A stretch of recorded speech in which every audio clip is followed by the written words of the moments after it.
Whoop whoop. What is going on, guys, ladies and gentlemen? I do not have the Bucky's hat today, but the Candace Intel Agency hat hits just as well. Hits just as hard, ladies and gentlemen. Candace did a great job with these hats. I don't usually wear it during stream because it gets too hot. She's done an incredible job with these hats. No idea where they came from, but I absolutely love them. We're going to get into a bunch of stuff today, guys.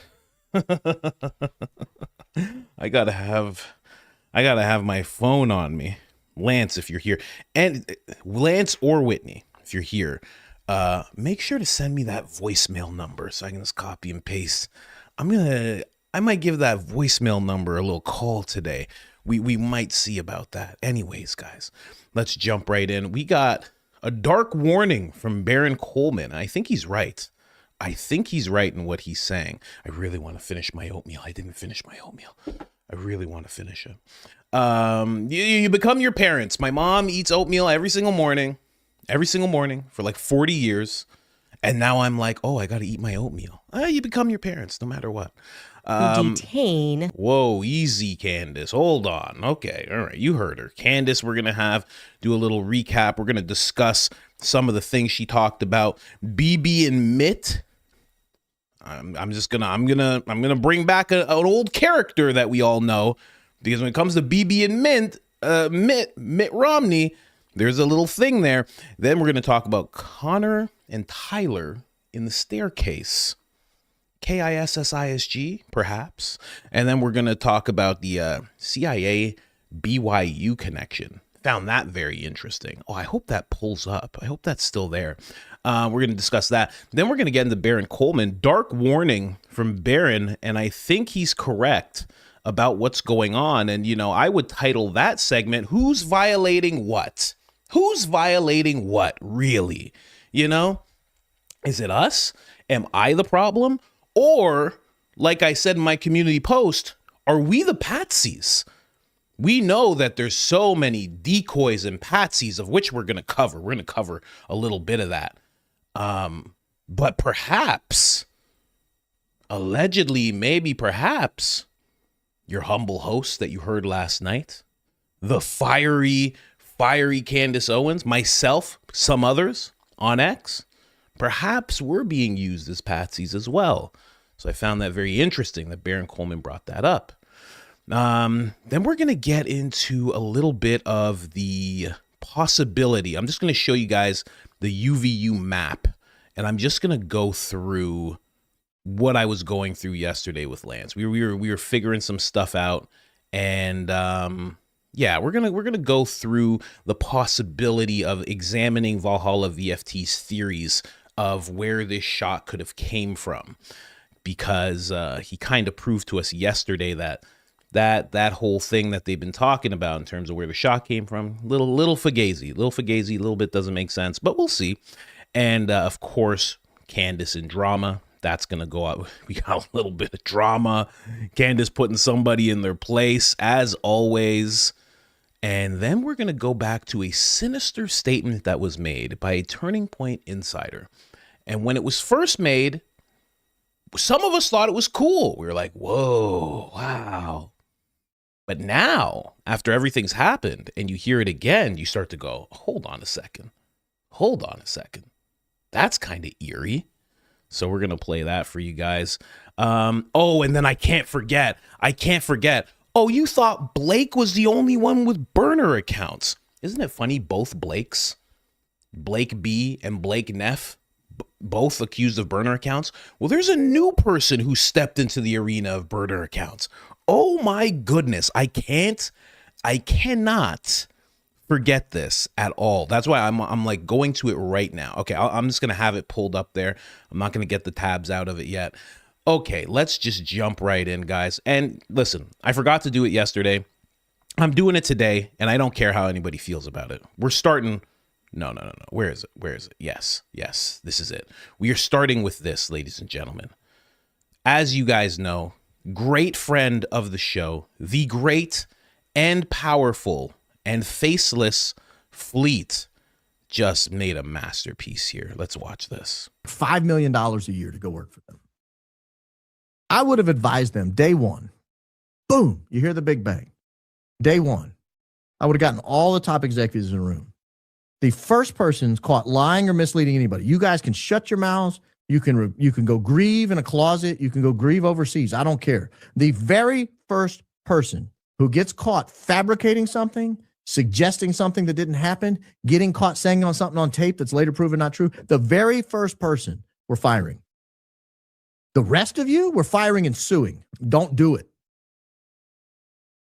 I would have told Erica, you seem nice, but get the hell out of here. Go to French Polynesia for 6 months. Take your kids with you. Go to finishing school and try to learn how to be normal. Go watch some movies of people crying. Go watch Beaches with Bette Midler. Go learn how to be a normal human being, not some weird robot. And in 6 months or so, when this is all behind us, you clowns can go out there and start talking again, including you, Erica. But if we send you guys out there and you start saying stupid stuff, if you guys go out there and you just be yourselves, we're cooked. We are cooked. We're cooked, guys, cooked. If we want any chance to salvage this organization, you can't wear the leather pants and come out to fireworks. You just can't. Sorry. Go to French Polynesia. Disappear for a little while. Everyone will understand. Your husband was just killed. Go be Jackie Kennedy. You have plenty of time to be rich and famous and soak it all up and get the limelight later. Let's get this investigation behind us, shall we? Look, I mean, they're nothing. None of these people are anything without Charlie Kirk. I know that they were scared to death the gravy train was going to go away, and they had to start fundraising and soaking and selling hats and shirts and beach balls and whatever else they sold. I know that that was a real concern. I get it. You were scared to death that this was all going to dry up and go away. And your fear led you to make some really stupid decisions.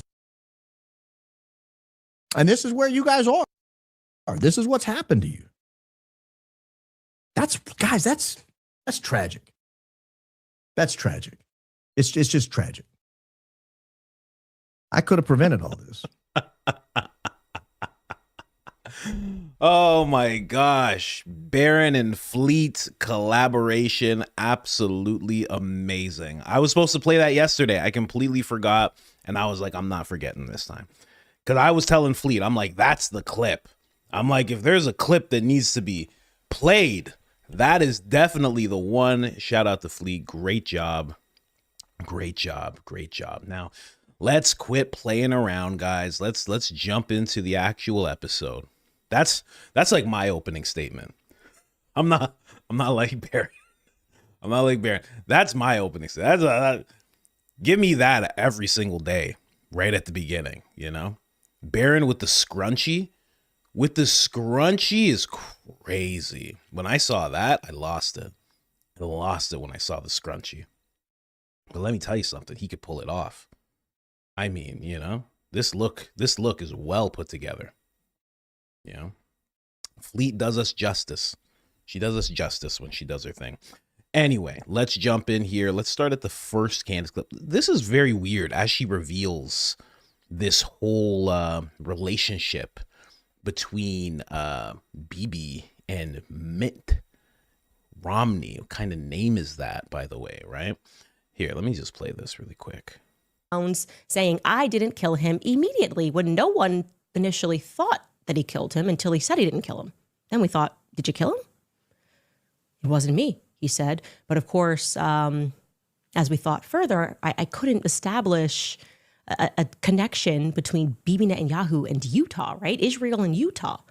Even though, as I began prodding the narrative of the Egyptian plains, it was revealed to me that there clearly is a connection to Israel and Utah. But why? How is this working? What's Bibi got to do with Provo? Does he have anything to do with Provo? Something was clearly missing. And then that something presented itself in the form of this lifelong friendship. Now, it would be difficult for me to overstate to you just how close Bibi Netanyahu is to Mitt Romney. Yeah, that Mitt Romney. the former senator of Utah, the one-time presidential nominee who ran against Barack Obama, the co-founder and the former CEO of Bain Capital. I mean, frankly, if I wanted to, I could do an entire series on his 50-year friendship with BB Netanyahu, their intense political support for one another, counseling to one another, a friendship which began, like I told you, back in 1976, when they were both working for the Boston Consulting Group. I mean, look, I'll just show you this quickly. This article in the New York Times back in 2012 says a friendship dating to 1976 resonates in 2012. And that is about, and it goes in and you should read it, about their remarkable friendship. Now, let's just keep that there. I want you to park that in the back of your mind. Romneys are a very powerful family in Utah. Yes, they are. And we all know who BB is. And this right away sparked my mind, because you know who came to my mind as soon as I realized these two were friends. It's a nice guy. He's a nice guy, takes care of his mother. He's a real good guy. Huh? His name's Uncle Jack. How's Uncle Jack doing? How you doing? You good? You need anything, you let me know, Uncle Jack. No problem. How you doing, Carmine? You guys good? All right. Hey, Uncle Jack. Uncle Jack is literally the root of all of this. This relationship that she's talking about, this is the perfect example of that. Uncle Jack laid the foundation for these two to have this type of relationship. Yes, it goes back to that Boston group where they both worked. Yes, it goes back there. But the fact of Utah and someone like BB and Mitt Romney being friends all stems from Uncle Jack. I really think there's more to Uncle Jack than anybody realizes. I guess I got to look into him more. I'm not sure. Some people have told me he's connected to Uncle Kozak through his grandfather, but I haven't been able to actually make any solid connections there. I've been looking into it for weeks, actually, and I haven't been able to make anything solid, really solid. No pictures of them together, nothing like that. Just a lot of people saying, like, he was in this business. He was also in this business. They had similar associates, and that's the connection. But I was hoping for more of a connection, you know? But Uncle Jack is the one who started this. Now, if I have to refresh everybody on who Uncle Jack is, he is related to Erica, or Erica's related to him, right? Uncle Jack, you give Uncle Jack a little respect, you understand, huh? Huh? You don't go off on the mouth about Uncle Jack. So she's related to him, right? And he started in Utah, in UVU, the alliance between the eyebrow people and the churchgoers. He was the one who started that. He started that relationship that is still going on today. He started this decades ago, long before these two even met. So the only reason, well, I shouldn't say the only reason, but a big reason, especially in my eyes, that these two are so connected is because there's a connection to be had because of Utah. His family, like she said, the Romneys, very powerful family in Utah. BB started becoming very powerful in America. He's the best president we've ever had, in fact. Not true. Don't say stuff like that. But he has become very powerful. He's a world leader now, right? So there's something there that I found very, very interesting, you know. Quick story about Mitt Romney. I was doing a show. I was working on a movie, and it was in this place, a small beach town, and we were working in a mansion. And then there's another mansion directly beside, small beach town. There's another mansion beside us, had a big American flag and a big Canadian flag, because apparently Mitt Romney also has like Canadian ties as well. I think he has family there or something like that. But it was his place. It was his cottage, his family cottage. And there was security everywhere, which means that either he or like somebody close to in his family was there. And they were always there. And we had to like do correspondence with that security, and they couldn't tell us who was there, but everybody in the neighborhood knew that that was the Romney's place. And you're calling me because you know that I'm talking about BB. That's why you're calling me. You're mad. Okay? I'm talking to my friend right now. because I'm answering his calls. And he knows I'm not going to answer his calls. And he knows he's upset that I'm talking about BB because he loves BB. Listen, you're not going to stop me from talking about BB, okay? How about that? How about that? Anyway, one of those eyebrow people, you know? Oh, we're friends. He's laughing. He's laughing right now, for sure. So yeah, that's a very interesting connection that I first saw. That was the first thing that jumped out to me as she's talking about all this. Now, the whole Romney family and how powerful they are in Utah and everything. Yeah, it makes a lot of sense. Their deep connection makes a lot of sense. Could they, now let's just go extrapolate. Candace didn't say anything like this. I'm not even saying this is real, but if you're a super powerful family in Utah and you're connected probably to the Farnsworth, Terry SD card guy, his family, you're connected to a family like that. Could you make something happen? Could you make things happen? Okay. Could you make things happen? Possibly. I think you could. Not saying that's what happened.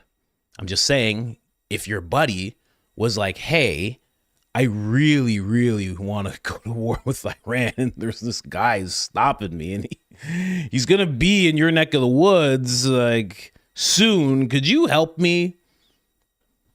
You know? But anyway, I just wanted an excuse to bring up Uncle Jack. I'm not saying anything, either way. I know people say Franz. Here's the thing. Someone's like, Farnsworth, Colin. I don't care. You have to understand. This is not like if it was like Joe Kent's family and I'm like, oh, he's highly respected, I should probably learn how to pronounce that name. I don't care. If you're the guy who stole SD cards and you're like, oh, Andrew's like, I did it because I know people could be evil. And don't worry, he gave it right to the FBI. And then Candace is like, I talked to him and he had all the SD cards. And then, I don't care about the pronunciation of his name. I got to be honest with you.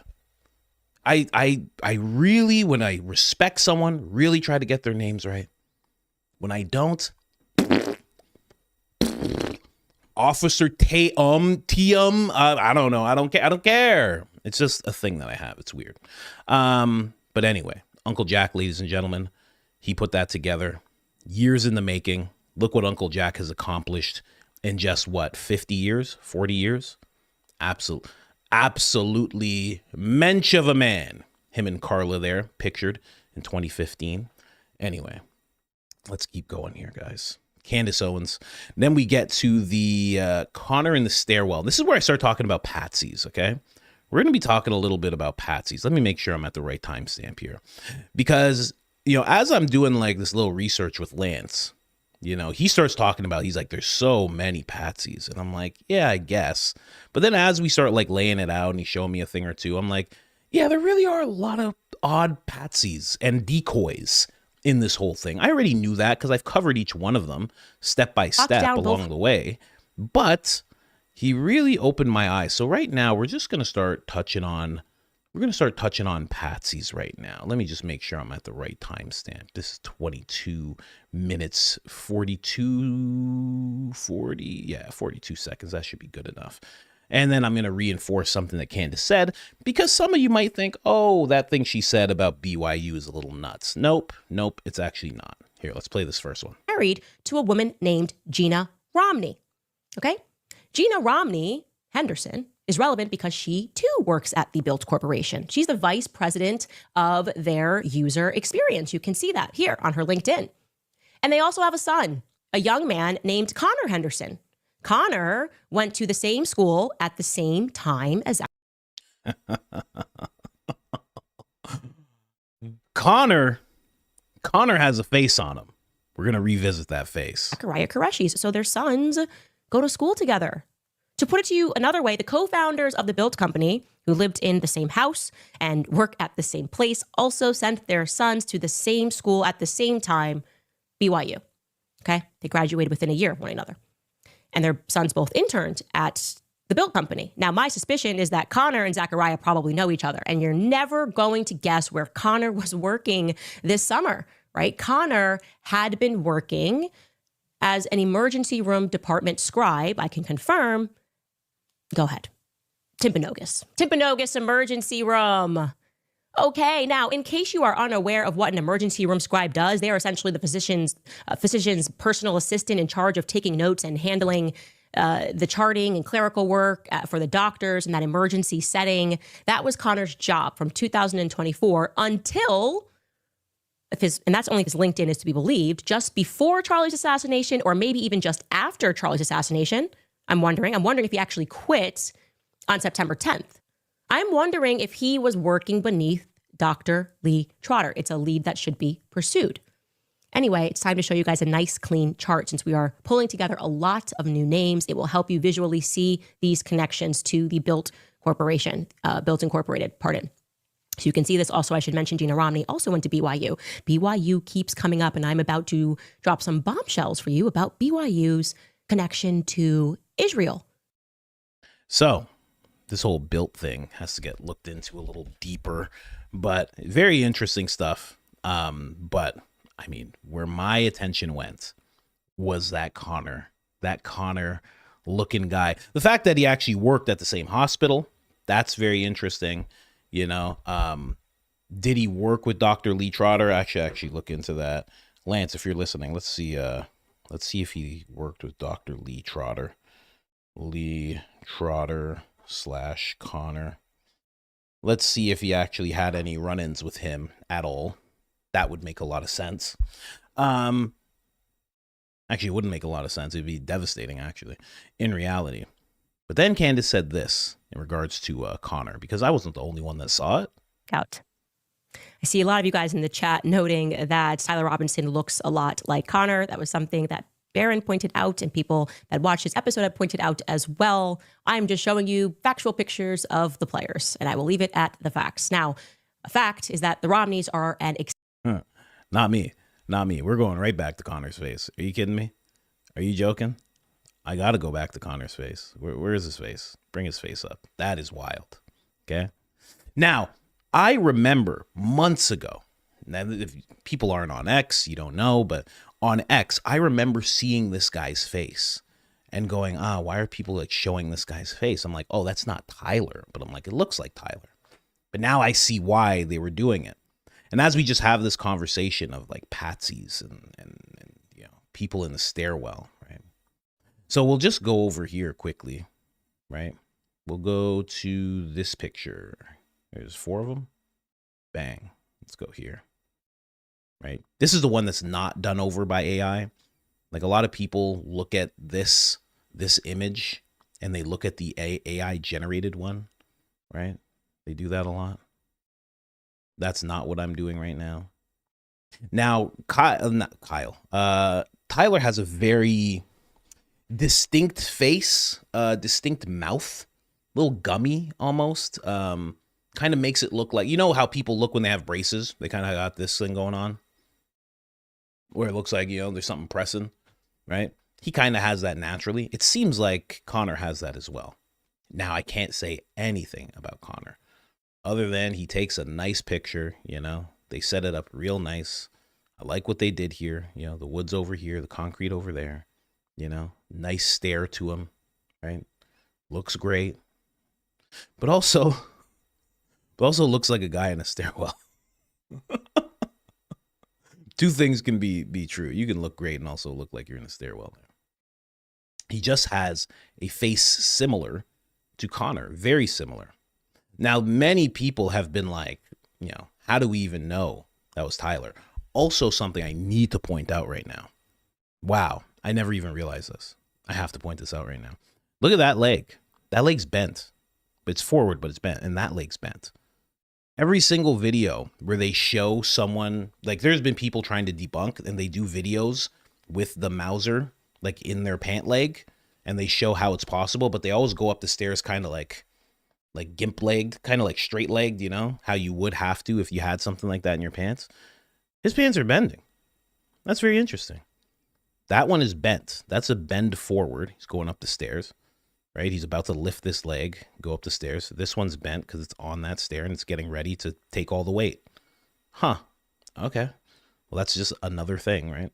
But yeah, this Connor guy, if Connor was in a stairwell, not saying he was, but if he was with glasses on, okay, with a black shirt on, with jeans on, with a hat that has a triangle on it, of course, then I think he'd look like something like this. But I think Tyler would too, right? Like, there's Tyler's face. Does it look like the same face? People say he has a little bit more of a pointed jaw here, but that's all perspective, right? And then they say it's a little softer here, you know? Our boy over here, he seems like he has that softer jaw, right? Where Tyler has a little bit of a point. I'm not saying that's what's going on. I'm just saying. Gotta point it out. There was no way. Candace is like, I just have to go with the facts. Well, we go wherever we need to go, you know? We have fun here, right? We talk about mints all the time, right? We do all sorts of things like that. So I just had to give that a look over really quick. But that's not the only, not saying he's a decoy, but that's not the only decoy possible, right? I do think possibly this person was a decoy, right? I do think possibly that this wasn't Tyler. I think that's a possibility. I don't know that's to be true. I think it's very possible. Maybe he didn't get to the roof. And I'd love to know who this person is, because that's a sleeve of a man. Why hasn't this person ever been reached out to? You know? Maybe they spoke. Maybe that's why you always see still frames of it, right? I couldn't show you any moving video of it. They don't show us the moving video. Maybe they spoke. You know? Maybe this guy said, you know what you got to do, right? He goes, yeah, I know. Okay. Yeah, you never know. But I just wanted to talk about just all the weird decoys, right? All the weird decoys. You had George Zinn. He screams, it was me. I did it. That's weird enough. Yeah. The fact that that's the first Kirk event he went to, and that's what he does. The first Kirk event he goes to is a Kirk event where somebody gets blasted. And then it's the Kirk event where he stands up and screams so voraciously that his pants end up falling down. It's a very intense level of excitement that your pants end up falling down. Very odd. Then you have, of course, this guy, wild guy, the USA guy. Everybody knows him. Looks completely normal, you know? Looks completely normal in the eyes there, right? You know, kind of like Erica, you know? Little Mortal Kombat Ultra eyes, kind of. Then you have that decoy. And then you have this one. And this is the one that made me go, I think we're going to talk about the decoys a little bit. Because there was a bunch. I forgot about this guy. I remember seeing this as I was first investigating. And I was like, oh, who is this guy? Like, what is this? This guy was getting like perp walked. He was like at UVU. And for some reason, he's in scrubs. And they felt like they had to take him in. He was disguising himself as a doctor, sneaking into the crime scene just hours after what happened, and nobody's talking about it. Yeah, nobody did talk about it. They do have his name here. I believe this is Hustle B. You know, I can't show his name because he put the B word in his name. But this guy's name's Russell Kennington. Very prestigious names out there, huh? A lot of prestigious names. Russell Kennington, 38. Arrested for criminal trespass, obstruction of justice, felony level. You know, there's just all these people, and he was sneaking around the crime scene. It wasn't like he was doing the Scooby-Doo thing where he's like, do, and let's see what we can find.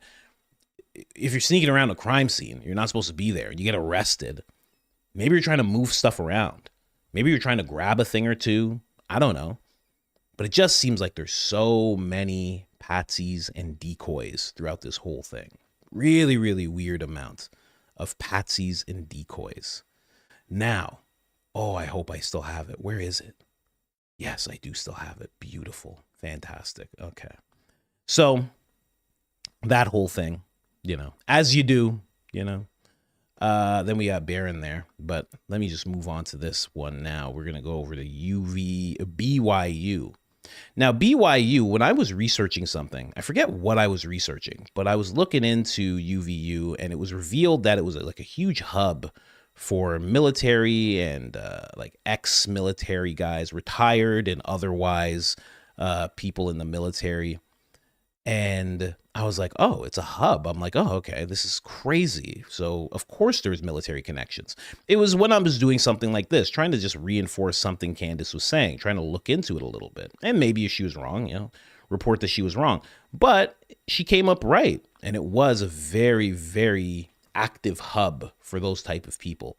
So it's not crazy when she says there could be like 15 people in the military all surrounding Charlie. There actually was. The 4 people that I showed you yesterday that were witnesses. One of them was a 16-year-old girl, so she's not in, but the other 3 were military guys. One of you actually thought, hey, what if they're professors?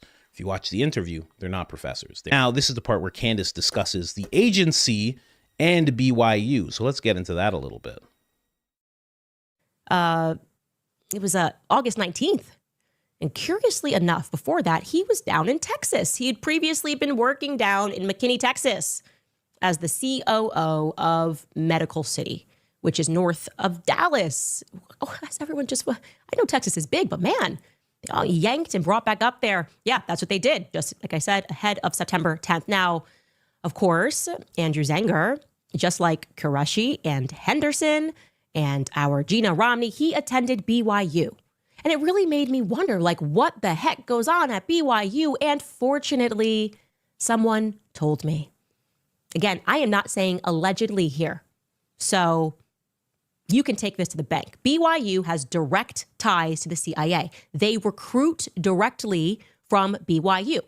And I am saying this with 100% certainty. It is not a conspiracy. And what is even more odd is that they recruit specifically from BYU Jerusalem in Israel, which is exactly where Andrew Zenger attended school. He lived in Jerusalem, and I'm now going to tell you that BYU, the Jerusalem Center, this person told me, is where the elite of the Mormon culture, the cream of the pie, they get introduced to one another. It's where the elite Mormon youth are introduced to also the Knesset, okay? Hollywood culture, political culture, and where many of them are then approached in Jerusalem, Israel, by their teachers, who I should mention, the director of the program is Israeli, to work for the CIA.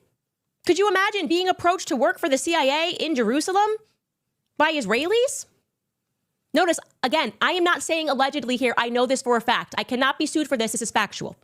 Andrew Zenger was out there, and he was out there, I should mention, during Mitt Romney presidential election season.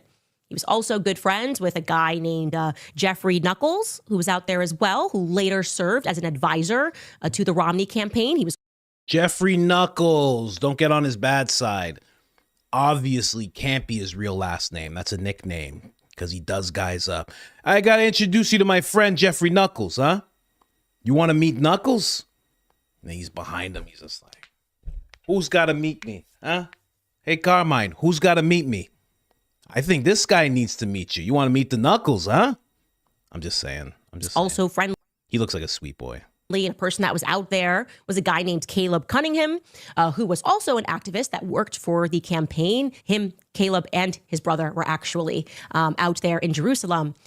I want to, again, make it clear, I am not shooting in the dark with this. In fact, I can tell you specifically what the name is of the company that the CIA uses to bring some of this youth talent on board. They specifically use a company, and this will trigger them if they're watching, called Metro One Talent. Metro One Talent. That's how they interview their talent and set them on the path to joining the CIA. That's crazy. You know, somebody in the morning at the agency walked into an office and said, called you all here today. What's going on? So, which one of you bastards is talking to Candace Owens? Oh, well, what do you mean? Which one of you is talking to Candace? Okay. Because we got the water outside and we got the board. Which one of you is talking to Candace? Because you're all going to get the water and you're all going to get the board in just a second. If you guys don't tell me which one of you has been talking to Candace, you guys want to just confess? Or do you want to go to the board? We can go to the board. Oh yeah, it's getting hectic in there for sure.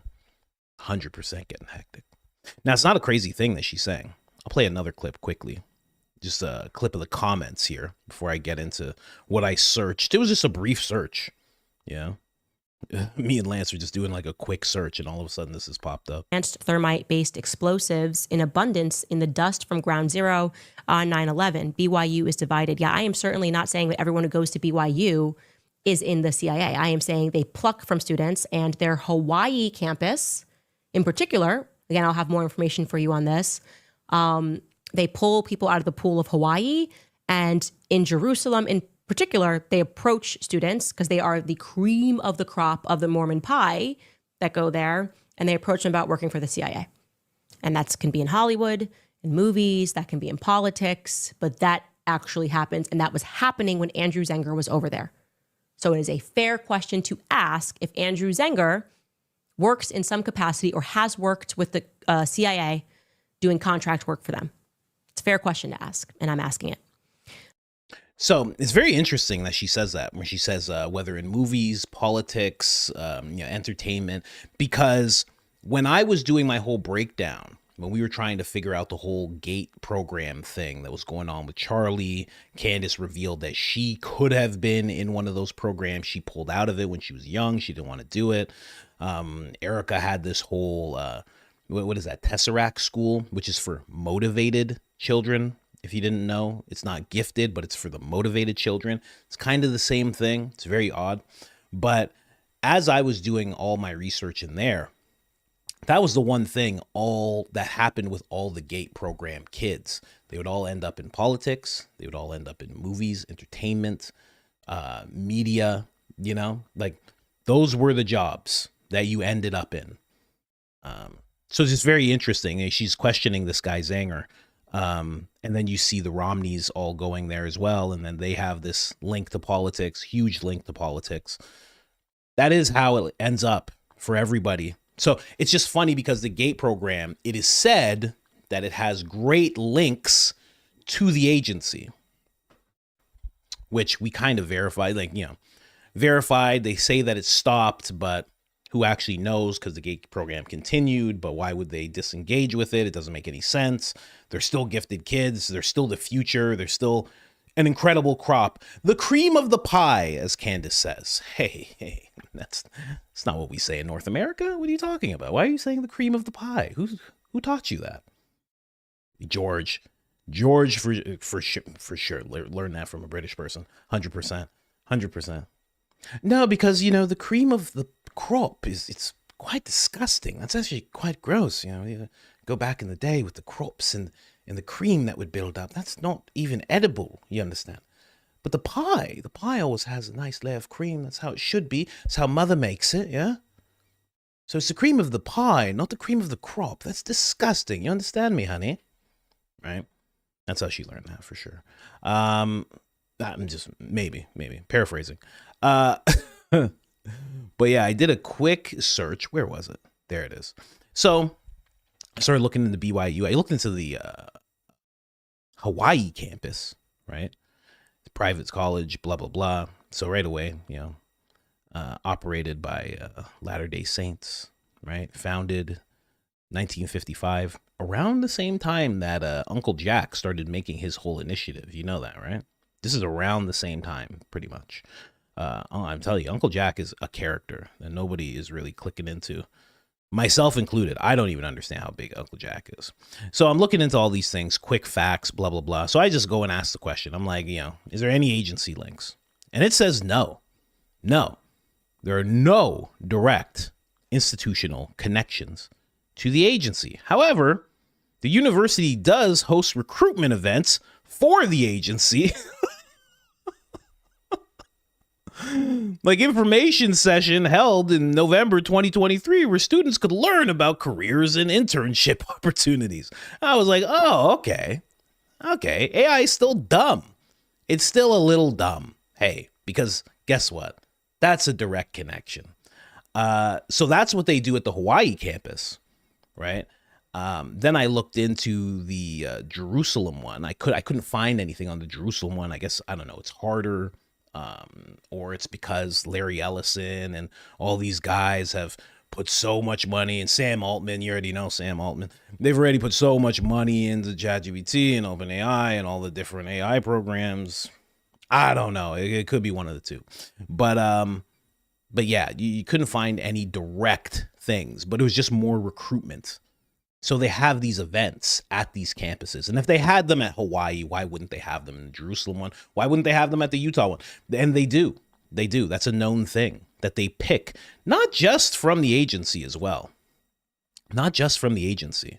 This is why so many people say because that the churchgoers are entwined, because they also go to the churchgoers directly and try to get people from there, which makes sense. Like, they're squared away people. They're orderly. They're bred to be honest. They are bred to follow a leader. Like, they are good for that type of thing, right? You wouldn't go to the inner city of Chicago to recruit, but you would go to these guys, these churchgoers here. So it makes sense. It makes sense a lot, right? And again, a lot of the agency is those churchgoers. Just so you know, a lot of it, like a lot, like an obscene percentage of it is those type of churchgoers, which I have no problem with, you know. But yeah, just a lot of patsies, a lot of oddness in this whole episode that she had. You know, for me, those were the things that really stood out, right? Because I'm a little bit, I'm tinfoil minded at times, but it's just all very, very weird. Right. And I do think that there's a huge Uncle Jack connection that nobody's talking about. Nobody understands fully.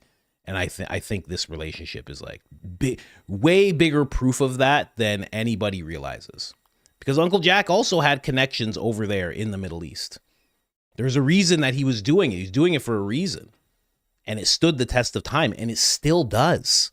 It still goes on. The interfaith thing that he established, it's still happening in UVU and BYU and Utah as a whole. You're not going to find people that hate that place in Utah. You know, no shot. So anyway, that was the Candace breakdown here. Let's jump over to Barron very quickly, ladies and gentlemen. Barron issues a dark warning. Lance is like, he mentioned you. And I was like, he did? And he's like, yeah.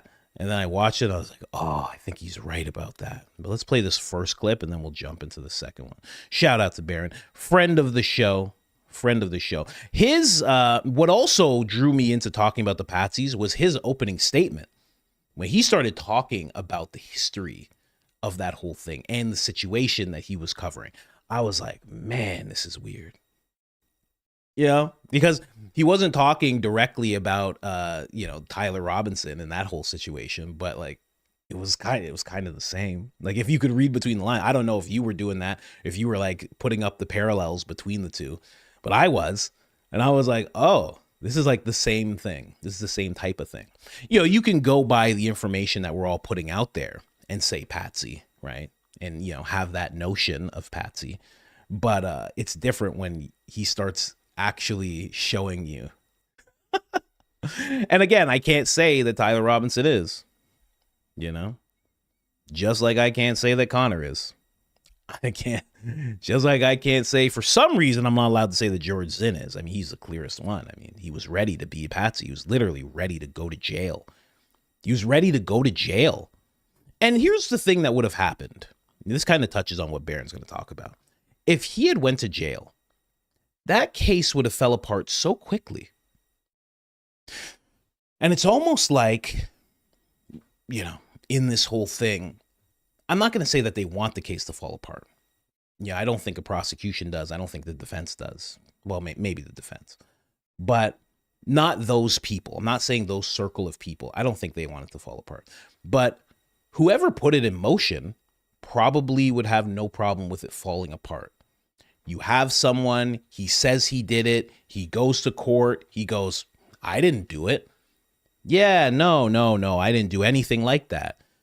But he's already admitted it. He's already been in jail. He's already had these hearings. That's what would have happened with George Zinn.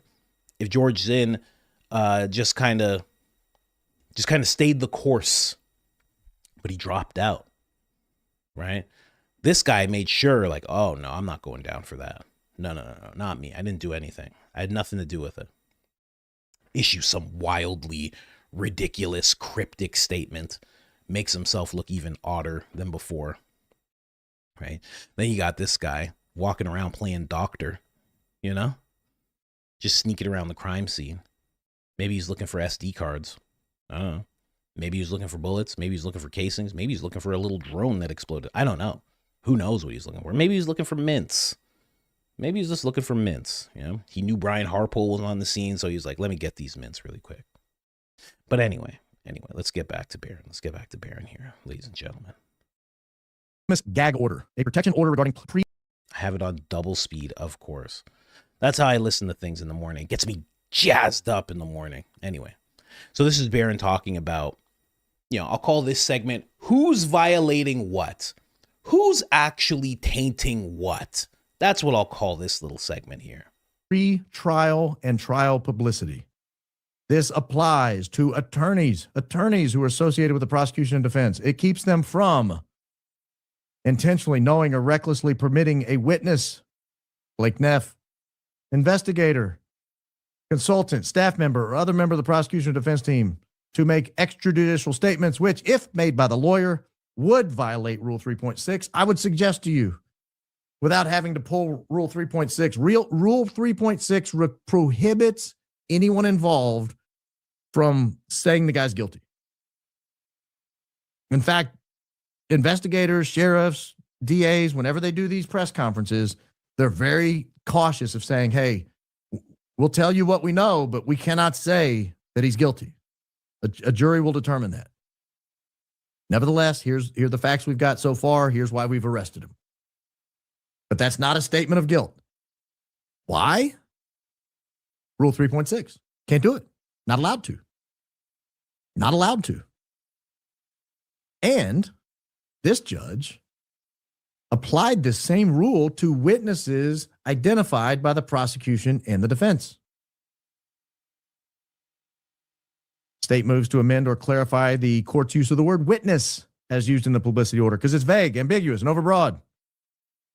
State asserts there are over 3,000 lay witnesses. This was a concern we raised when this first came out because the judge said this applies to all witnesses. Well, there were 3,000 people there. None of them can talk about the case. State does not know if it must inform each potential and possible witness of the prohibitions of the order. Due to the confusion, the court grants the state's motion, offers the following clarification. This is the rule that we are operating under at present. The word witness, as used in the order, applies to all witnesses who are part of the prosecution and defense teams.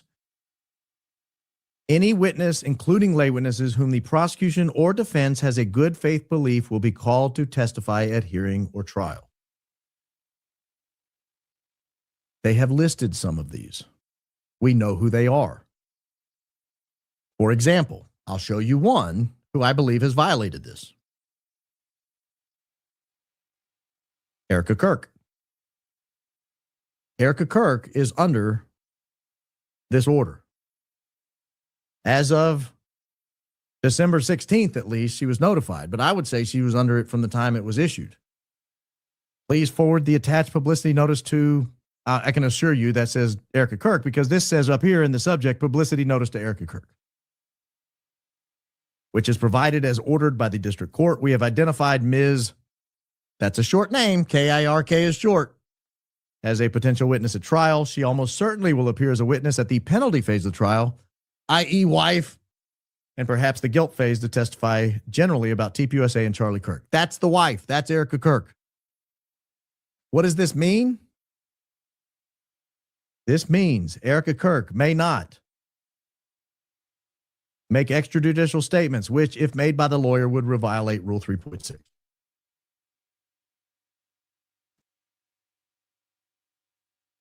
Rule 3.6 says you cannot say he's guilty. That's what that means. It also applies to Blake Neff. There are other documents in there that says, and for the sake of time, I'm going to speed up because I'm already over an hour and a half and my voice is ruined. There are other things in there that say anybody who is at the scene and has been notified Blake Neff was at the scene, and I believe he was also notified in there because of the same thing, the same type of indications in this documentation, where it's pretty obvious they're talking about Blake Neff. I would think Blake Neff, Mikey McCoy, and Erica Kirk, Dan Flood, TPUSA employees, all. Now, notice that's not Andrew Colvin. He can say whatever he wants. He wasn't there. It might be. Now, and then Barron goes through some examples of Blake saying he's guilty. Blake just keeps doing that whole thing. Jack Posopic wasn't there, so he does it a lot. Andrew wasn't there, so he does it a lot. But Blake also does it a lot. And you know who else does it a lot? Erica herself, right? Candace just showed us. We just revisited that Barry Weiss clip. Maybe the wording is helping them get around it, because I think Barry Weiss is saying, do you believe Tyler Robinson did XYZ to your husband? And she's like, yes. Immediately, yes.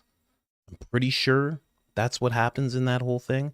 I can't find it right now. If someone else can, please let me know, because I'm pretty sure that's what she says. Barry Weiss, Erica Kirk.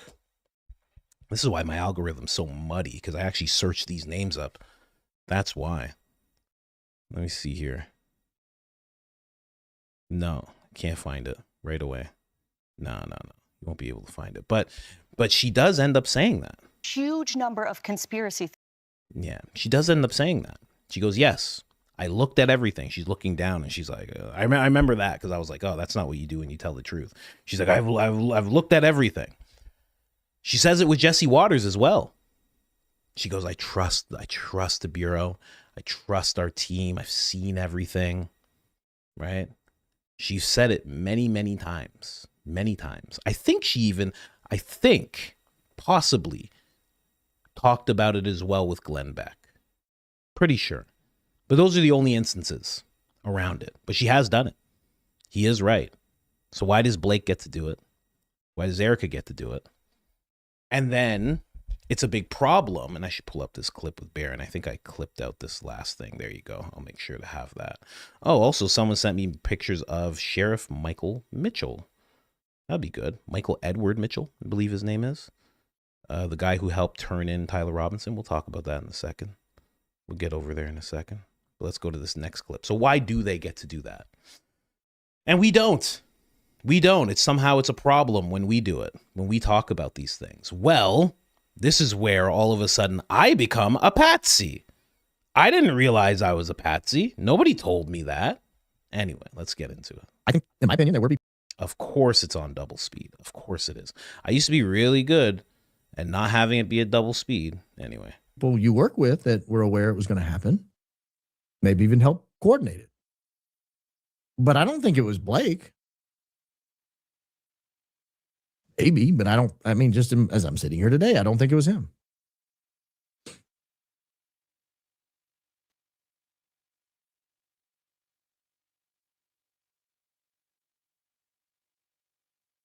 But if you're going to accuse us of attempting to taint the jury pool while you're out here flagrantly, in my opinion, disregarding the judge's order, commenting on his guilt or innocence, which you're not supposed to be doing, in my opinion, you're not supposed to be doing. Why are you doing that? Why are you pointing the finger at us? You know what I think it is? I'm of the opinion, after talking to several people behind the scenes, I'm of the opinion the prosecution's case is falling apart. It's not as strong as they were led to believe when they inherited it. I don't think the police think it's a very strong case. The FBI has walked away after prepping some of the evidence. They get the bullet fragment back, no definitive match. They realize some of the people that allegedly made statements that made their way into the probable cause statements don't believe are going to say they didn't say that. And what you're left with is a video that is very unconvincing that it's Tyler Robinson. It's unconvincing it's anybody. It could be Michael Jordan up there. I mean, it looks nothing like, it could be a 6'6" black guy. It could be, a 5'2" white girl. It could be anything in between. We have no way of knowing who that is.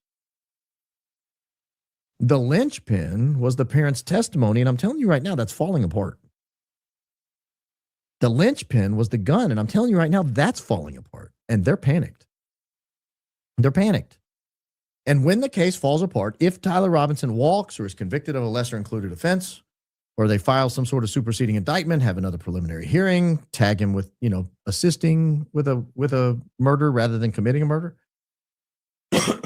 takes a plea deal to something. If it falls apart or when it falls apart, these guys want to be able to point a finger at your humble host, at Candace Owens, Coach Colin, and others. They want to point a finger at us and say, we're the reason it happened.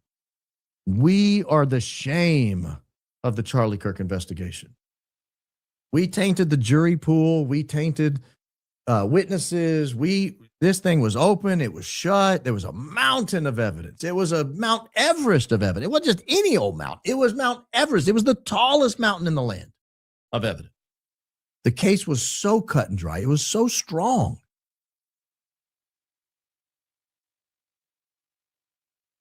And they're left with a case that's crumbling, absolutely crumbling. And if the case crumbles in a way where everybody looks at it and says, that didn't just crumble, that just collapsed. They had the wrong guy. There's still somebody on the loose who did this. We've got to find that person. Well, then anyone involved remains in jeopardy. But if the case crumbles or he takes some lesser included plea and they can point a finger at us and try to discredit us and run us out of the conservative movement, run us out of pop culture, run us off of YouTube, run us out, try to discredit everybody. Look what they've done. They've let a murderer go scot-free. It's their fault. Then the investigation essentially remains over because people blame us. They don't blame whoever it is that actually did it. They get to maintain this legal fiction that the mountain of evidence concludes that Tyler Robinson did it, but it was our fault he didn't get convicted. That's what I think they're setting up. I think they're aware the case is collapsing quickly. And I think that puts Tyler in a great deal of jeopardy. I hope the sheriff of Utah County is a very strong individual and has Tyler very protected. Man, all I can say is, if he's right, warning to anyone who's a part of this op. If you make me a liberal, oh gosh, are you in for a whirlwind of trouble? I'll be in Hollywood movies. Are you kidding me? Do you know what I could do? Huh? You ready for that? I'll be on SNL. You ready for that? Huh?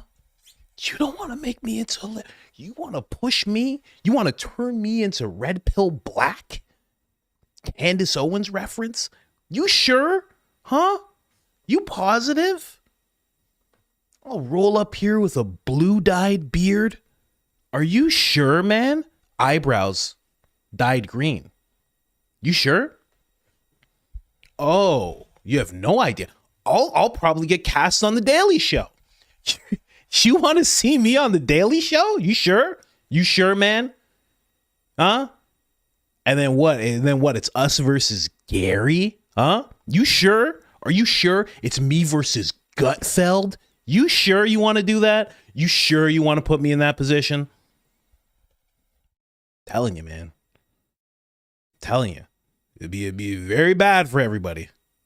You make me into a liberal, it's gonna be a big problem. It's gonna be a very big problem. You want me doing comedy shows, Kyle Kalinske?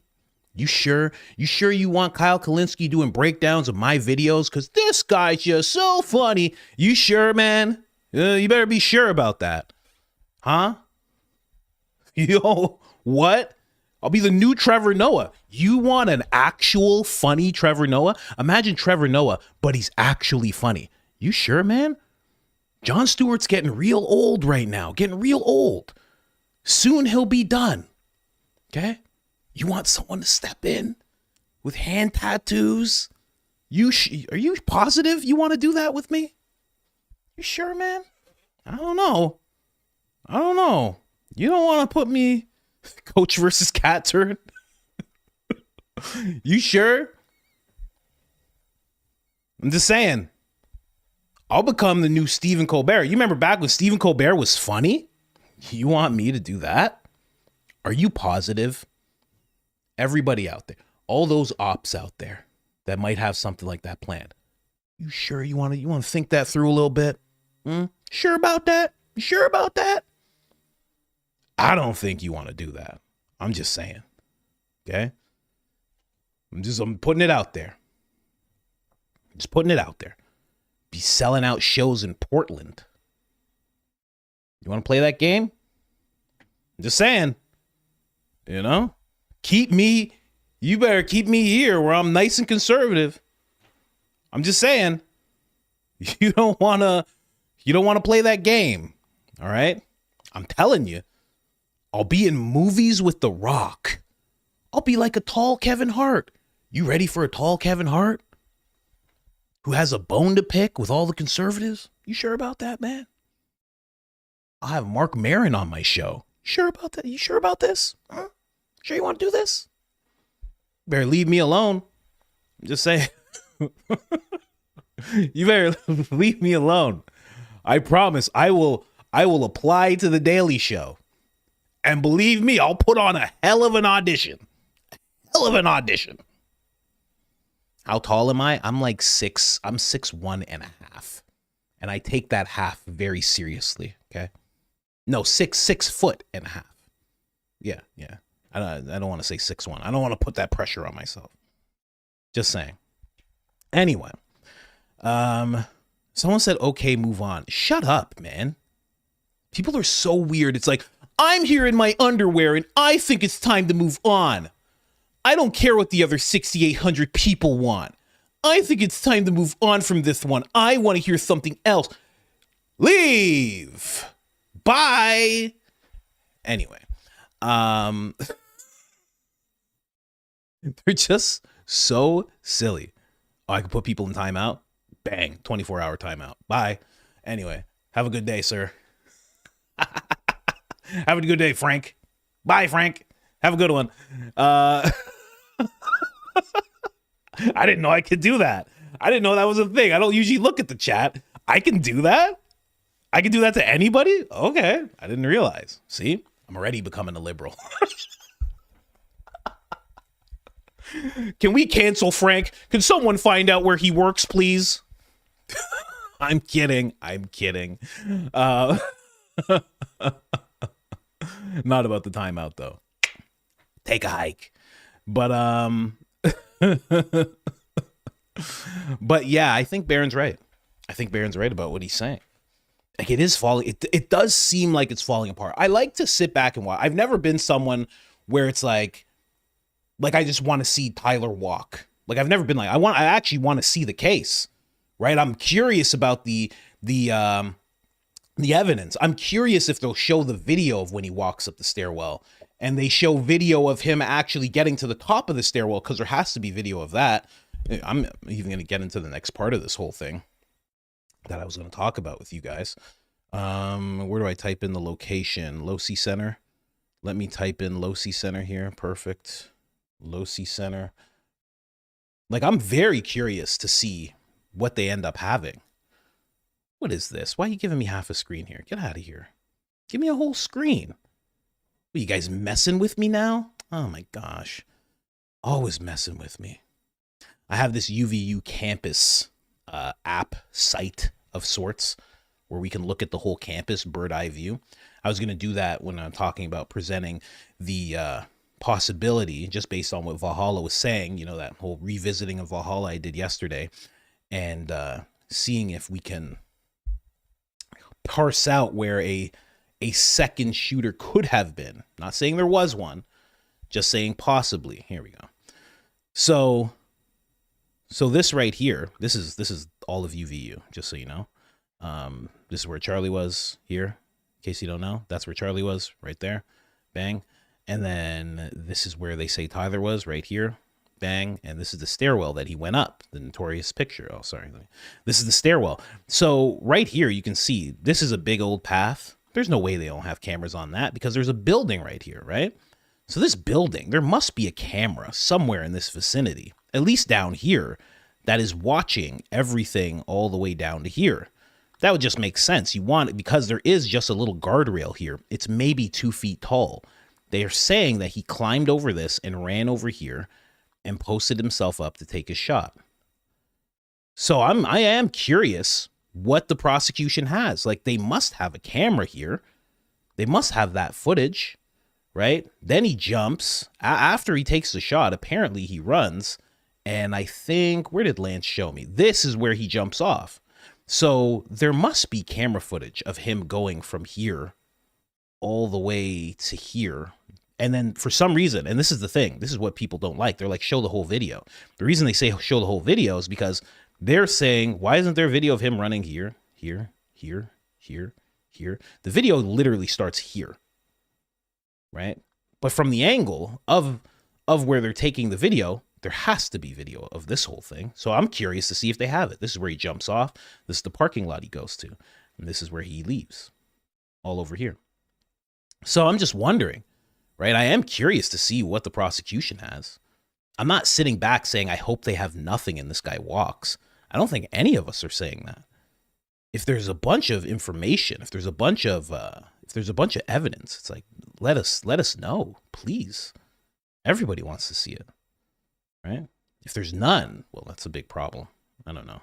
It's a huge problem. But I do think I think Barron's correct in that they are looking for a fall guy. That's why I said, I'm like, we're patsies too. So it's like, what's going on here? We have George Zinn, we have the USA guy, we have all these different characters. And then on top of that, we have Tyler potentially. And then if Tyler falls through, they have us? What? I was talking about mints. Gonna make me a patsy? But I do see them doing that type of thing. The same way they say if anything happens to Erica, well, it's Candace's fault. It's like, Candace didn't say anything like that about Erica for anybody to do that, you know? I feel like none of the middle-aged and young mothers and women that watch Candace, that watch me, are like gearing up to go find Erica. You know, we don't usually attract those types unless you make us liberals. You force us into the liberal party. Then we got a bunch of maniacs listening to us. I'm kidding. They're not maniacs. Normal people. Everybody's normal. We just all have different types of brainwashing, I would say. You know, what do you think of that? That's what I think. Everybody just has their thing that they listen to, and it like it creates a bias in them, and sometimes the bias is strong. I always try to see past my biases, but yeah, I think Barron hit the nail on the head there. I think they are violating. I think, based on everything that he said, I think there's been a few times that they've violated. I don't think they violate every day. Like I said, I can only think of maybe 3 instances where Erica has, maybe, depending on the wording. Because again, you know, when it comes to legalese, it's like the wording being positioned and moved around can really make a difference. If Barry Weiss says, do you believe that Tyler Robinson did this? Is that the same? And Erica says, yes, I've seen everything. This is the person. He is the one who did this to my husband. Is that the same? It sounds the same to me as I'm saying it. But legally, because that's a little different, what we think and then what's legal and proper to say in this way, 2 different things. So I'm not sure, but yeah, I think they are gearing up to do that, you know. Candace, shield me, Candace, please put your hair up, shield me. I'm just gonna hide behind Barron and Candace, hope for the best. Anyways, I hope you guys still listen to me when my hair is blue. I hope you guys are still okay with that, you know?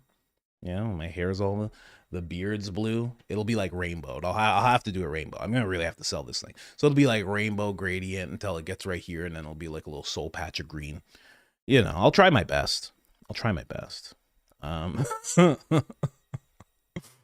But yeah, you know. Candace is right until she says vote for Vance. I don't think she said vote for Vance. Did she say vote for Vance? I didn't hear that. But yeah, that's the Patsy stuff going on. Apparently that's us. One more clip that someone shared with me, Baron. Really quick. Just really, really quick. There. That's it. What did it hit that fragmented it? Reasonable doubt. The guy confessed to absolutely every element of the crime. Reasonable doubt. I'm sorry, that's reasonable doubt. The guy exonerated his creepy roommate. Reasonable doubt. The guy disappeared from camera for 29 minutes. Reasonable doubt. The video footage of him taking the shot, allegedly taking the shot, is something you can't identify. Reasonable doubt. Like, I don't understand why this is so complicated. I don't understand why people are mad at us for looking at it. It's one thing for them to say, well, I see what you're saying, but I still believe he did it. Fine. We can disagree. A jury will let us know what they think. They'll look at even more evidence and they'll make a more informed decision than we are. But why are you angry with me for coming to this conclusion? That's absolutely ludicrous. Why are you calling me and Candace and others demonic and crazed and a conspiracy theorist? Because I'm looking at a set of facts that have reasonable doubt written all over them, and I'm concluding there's reasonable doubt. Why is that crazy? Why does that mean you're nuts? Good question. Good question. Solid common sense questions, which will not be taken seriously by anyone, especially types like Graham Allen. Graham Allen, very excited that the president said, sue them all. You should sue them. They're jealous. And that kind of speaks to this. A lot of people don't tell. Well, I'll just read Graham's absolute nonsense here. President Trump told Erica to sue people like Candace Owens. Do it, Erica. He didn't say Candace Owens, but, it's Graham. It's fine. They're jealous of Erica. You ought to sue them. I know you're not allowed to say this. You have to be nicer. Sue their A off. Okay, there you go. That's what he ended up saying. I think a lot of people aren't looking at this the same way I am. I think the president saying that to Erica, because she was there in the crowd. They don't pan to her or anything, but she's there in the crowd. Maybe in another news outlet they did pan to her. I don't know. But it kind of speaks to what he's talking about the case falling apart. Like if I don't think, even as off the cuff as the president can be, because he can be very off the cuff when he wants to be, even as off the cuff as he is, I think there is a preparedness that happens in the House, the White House, in politics in general, that can't be overstated. I mean, you cannot forget how prepared this type of stuff is. For him to say that to her, right, is not for him to say that to her like he's trying to get her to do it. They talk behind closed doors. He doesn't have to say anything to her. They've talked. They've had conversations. Why does he have to say that to her now? Like that's breaking news. Like she's like, oh, I've never heard him talk like this. It's not what's going on there. He's putting it out there to put fear into people who are questioning her because he just says they're jealous. You can't really sue someone because they're jealous of you, even if they are. You can't really sue someone if they don't like you. You can't really sue someone if they make a funny sketch about you dancing around and getting lattes and dancing in front of fireworks and stuff like that. You can't really do that, especially when you're not named. You can't really just take advantage of that and be like, well, they don't like me, so I can sue them. That's not how that works. Or else there's a bunch of people I can sue. I wouldn't. I'm not like that, but it's interesting that he says that. I think that's happening because they know the case is falling apart. So it's almost like saying, let's point the finger now.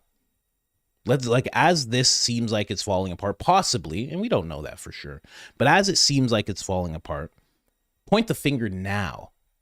That way it doesn't seem like a crazy reaction when it does fall apart. It seems like natural. Like, oh, well, you people, and then it falls apart and says, and then you just keep going. Does everybody see what I've been saying now? You people. Seems like, I'm not going to say that the admin's a part of it. I'm not going to say that. But, seems like it. Or it seems like they know a little something. I don't know. It just seems weird. to be like, hey, man, there's a bunch of people that are jealous of you. You should just be suing them. You should just be suing them all. Especially because just, I don't know, 12 months ago, 14 months ago, he was like, this is crazy. They don't like me because they're suing. They're suing me. They're just suing me and indicting me because they don't like me. This is not right. And I made many videos on dozens of videos about why that's not right, why they shouldn't be doing that to him. And now he's in a position of power and he's like, just sue him. Who cares? He's like, lawfare, whatever. It's fine. He's like, it works, you know, kind of messed up. But I think that speaks to the panic that is happening with whoever put all of this into play. Because I myself have said many times, I'm sure you have as well, I don't think this was all random. I don't think this was a random crazy thing that just happened. I think it was more planned out than anybody wants to admit. So anyway, that's the clip, Lance. There's a bunch of clips in there. Like 3 clips in there. We got to go over the clips. I gotta show you where the clips are. Because I forgot to say it the whole time. I see some people say it in the chat. They're like, oh, that's it. But yeah, so this is what Valhalla was talking about yesterday. Right? Just wanted to bring this up here. So Valhalla was talking about how this shot, oh, can you see my cursor? Let me make sure they can see it. This shot here, from there to there, because that's where Charlie was, a little off center, wasn't directly within that triangle. It's a little off center. Off center just enough that that shot could be taken. That's always a thing too, right? That's been talked about. So he knew, Tyler knew that he couldn't be there. He couldn't be there. He couldn't be there. He knew he had to be like over to the edge. And then someone here also knew that if Charlie was in the center, for some reason, this shot doesn't work, right? Or at least the illusion of that shot doesn't work based on what we're talking about right now. So we have that to that. Bang, bang. So now that lady, you guys remember that lady that Frank Turek shouted down? She was talking about a crowd of people being like here. This is what she was talking about. And that's when Frank's like, no, my friend Hunter's here. He didn't hear that. It came from behind you, right, Hunter? Right? Hunter Kozak. So she was talking about a crowd of people being here that just wouldn't shut up. She said there was like 40 of them. Some of them were up here as well, right? Right there. And then, Frank jumps in. She didn't even say anything. He's like, there's no shot. There's no shot that came from there. And she's like, she's like, I'm not experienced in this whole grifting thing. I don't know. I haven't said anything. I just wanted to talk with a bunch of people who saw the same thing I did. And Frank's like, no, absolutely not. You don't get to talk with a bunch of people that saw the same thing as you, unless you're talking about exactly what we're talking about here, because Jesus said so, So right there. And then I remember me and Lance, we were doing some research. When Valhalla talked about his last scenario of it coming from the other side, that would be, I think at first I was talking about around here, but that would be too close. And then Lance was pointing out that it could be here. Because when you look at these buildings, this point right here is way above this, right? And it's obviously above all this. So you would have a direct line of sight to Charlie from here, right there. And right there, where we can't see, there's a door.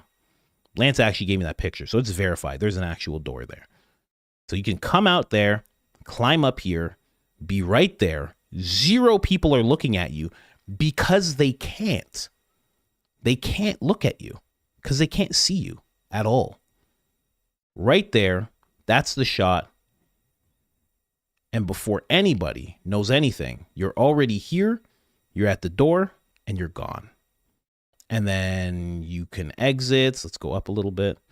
You can exit around here, or you can exit right around there, or you can exit right around there. You're in a car here, and you're gone. And that's it. Nobody will know about you ever. So that was the only option that I saw based on what Valhalla was saying. Again, I hope that he does some more looking into it in terms of angles and C2 and T1 and all that stuff, because he's just like very experienced in the whole thing. I wonder if that trajectory makes sense to him and what he was researching. I should just message him. I have his number. I should just message him and ask him, because that makes me wonder. Boom. Because then what we have is, we have literally, we have a patsy here, or a decoy, I should say, George. Then we have the USA guy right around here. Then we have whatever weirdo doctor was trying to sneak around here. So he was around here somewhere after the shot rang out. And then what we would realize is this gentleman here was either another decoy, or he was sitting there thinking he was going to take a shot. Then the shot goes off. He just books it because he's like, oh, it already happened. So now he's jumping, and maybe he was meant to be another decoy for people to follow, while the whole time the person who's over here gets away, completely stealth. Just wonder. Also, when it comes to this, when it comes to cameras, there's no camera that could have saw this person if they were up here. There's no cameras that are high enough, that are up here. Right now we just have solar panels, unless they have a camera on the solar panel. These are all like curbs, so they're very small. These are not big. There's going to be no camera here. This is another solar panel. There's no cameras to cover this person. None. Right? Whereas Tyler, like I already pointed out, Tyler definitely had at least one camera on him from around here all the way to here. There had to be at least one camera that was on him, either when he hit this part here. We saw that there was a camera in the stairwell, so why wouldn't there be a camera somewhere in this vicinity that would have caught him there as well? This is a long walkway. It wouldn't make much sense for you to not have any cameras from this building, pointed here. You could have one there. You can have one there, right under here, right? So kind of makes more sense to be from that other angle. But, of course, I don't actually know. It's just something that's been boggling around in my head for a little while, ever since I talked about the Valhalla VFT breakdown that he did, ever since we revisited. Yeah. Somebody said the microphone. Why are we looking into other angles? Because you don't know. That's why you just wrote that one sentence instead of writing down a full breakdown. That made everybody go, oh my God, coach, look, coach. Oh my gosh, look what this person wrote. That's why you wrote the one sentence, because you don't actually have that information. But I know what you're talking about. I will be courteous and say I know exactly what you're talking about, but you know the same way that you know about most science. If I ask John Bray can give me the breakdown. If I ask you, you don't exactly have the breakdown, right? Just like when people are like, I don't want to bring up the moon. I'm not going to bring up the moon. Bring up something else that has to, how microwaves work. They'll be like, yeah, of course they work. And you'll be like, how? And they'll be like, oh, you press a button. It's like they don't actually know, but you know a little. You understand the thing, but you don't actually know how the whole thing works. But yeah, I want to have John Bray on the show one day. I really do. I think he would be fantastic to have on the show. Anyway, please hit the like button. A lot of people are commenting about the likes right now. They don't understand. They're like, what's going on? Someone says 300 likes. Then somebody says 2.1K, it's like varying here. So please hit that like button. It helps the channel tremendously, helps the stream tremendously. No, I can't mention the moon. Shh. I love it, and I'm glad that we've gone there. That's what I can say about the moon. I think it's fantastic that we went there. And I think it was one small step for man and one giant leap for mankind.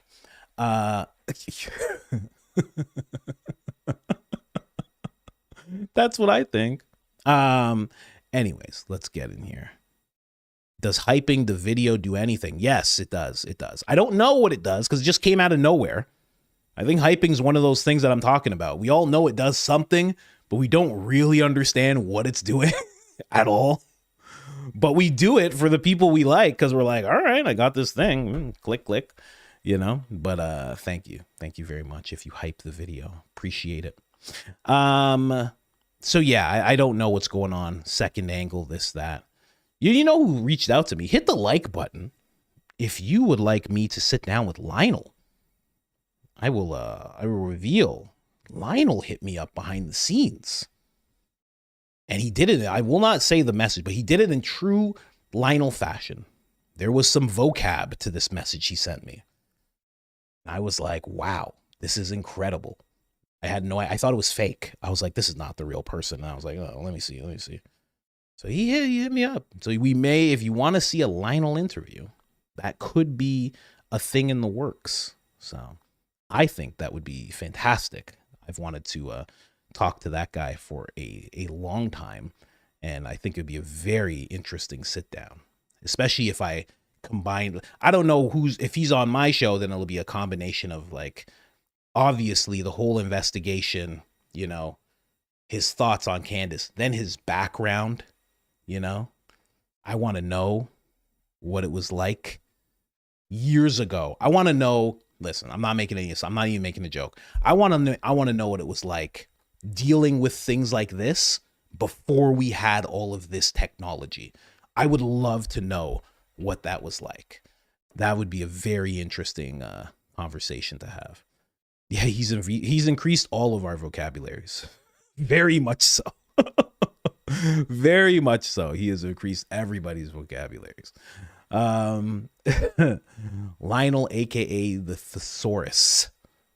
Anyway, let's jump into the Candace drama. There was some Candace drama. I should stay updated to see if it has kept on going at all.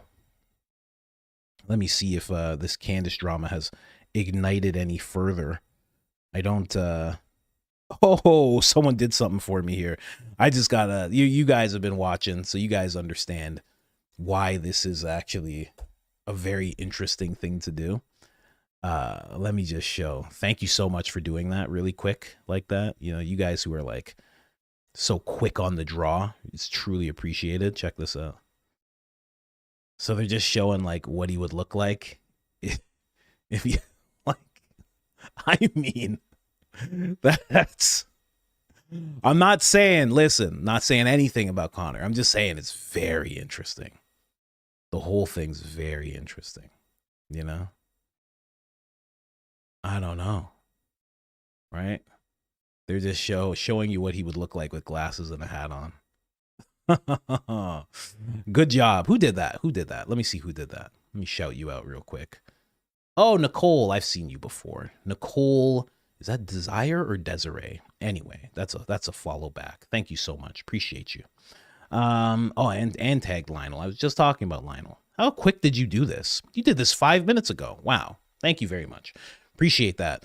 Who knows? Who knows, right? Lots of decoys out there. Here's the thing also. It's like, it seems a little crazy when you talk about all these decoys. You got to remember who Charlie was. Charlie wasn't just like a guy. He was like he was very powerful. He's a very powerful guy. A lot of people kind of don't acknowledge that. It's kind of just like, it's Charlie. He was really powerful.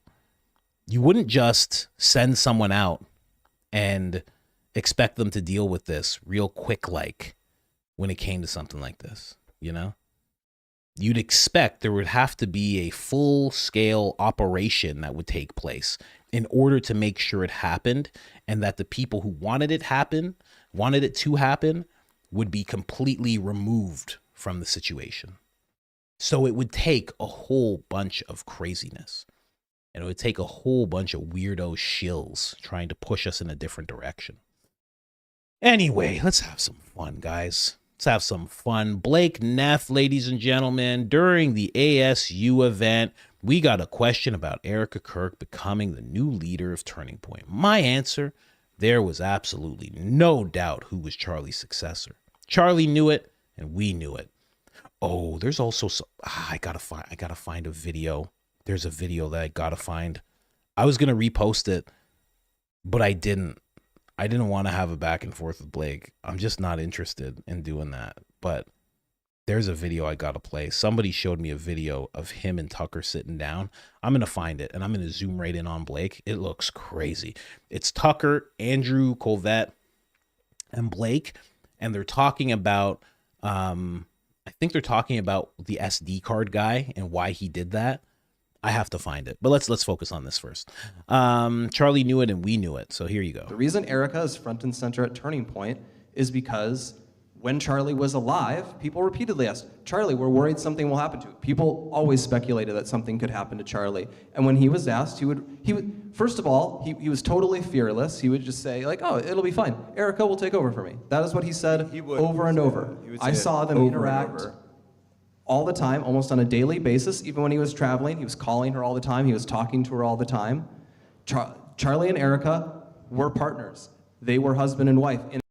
He's saying it like as if she was an apprentice. They would talk all the time, like on a daily basis. Yeah, they're married, bro. Obviously, they're going to talk every single day. It's not every day. You think every day he was just preparing her to be CEO? Every day he's like, listen, I went over, I had this talk, and this is the thing, this debate, this person brought up this. That's not what he's doing. He's talking to his wife, man. What do you think you were watching, Blake?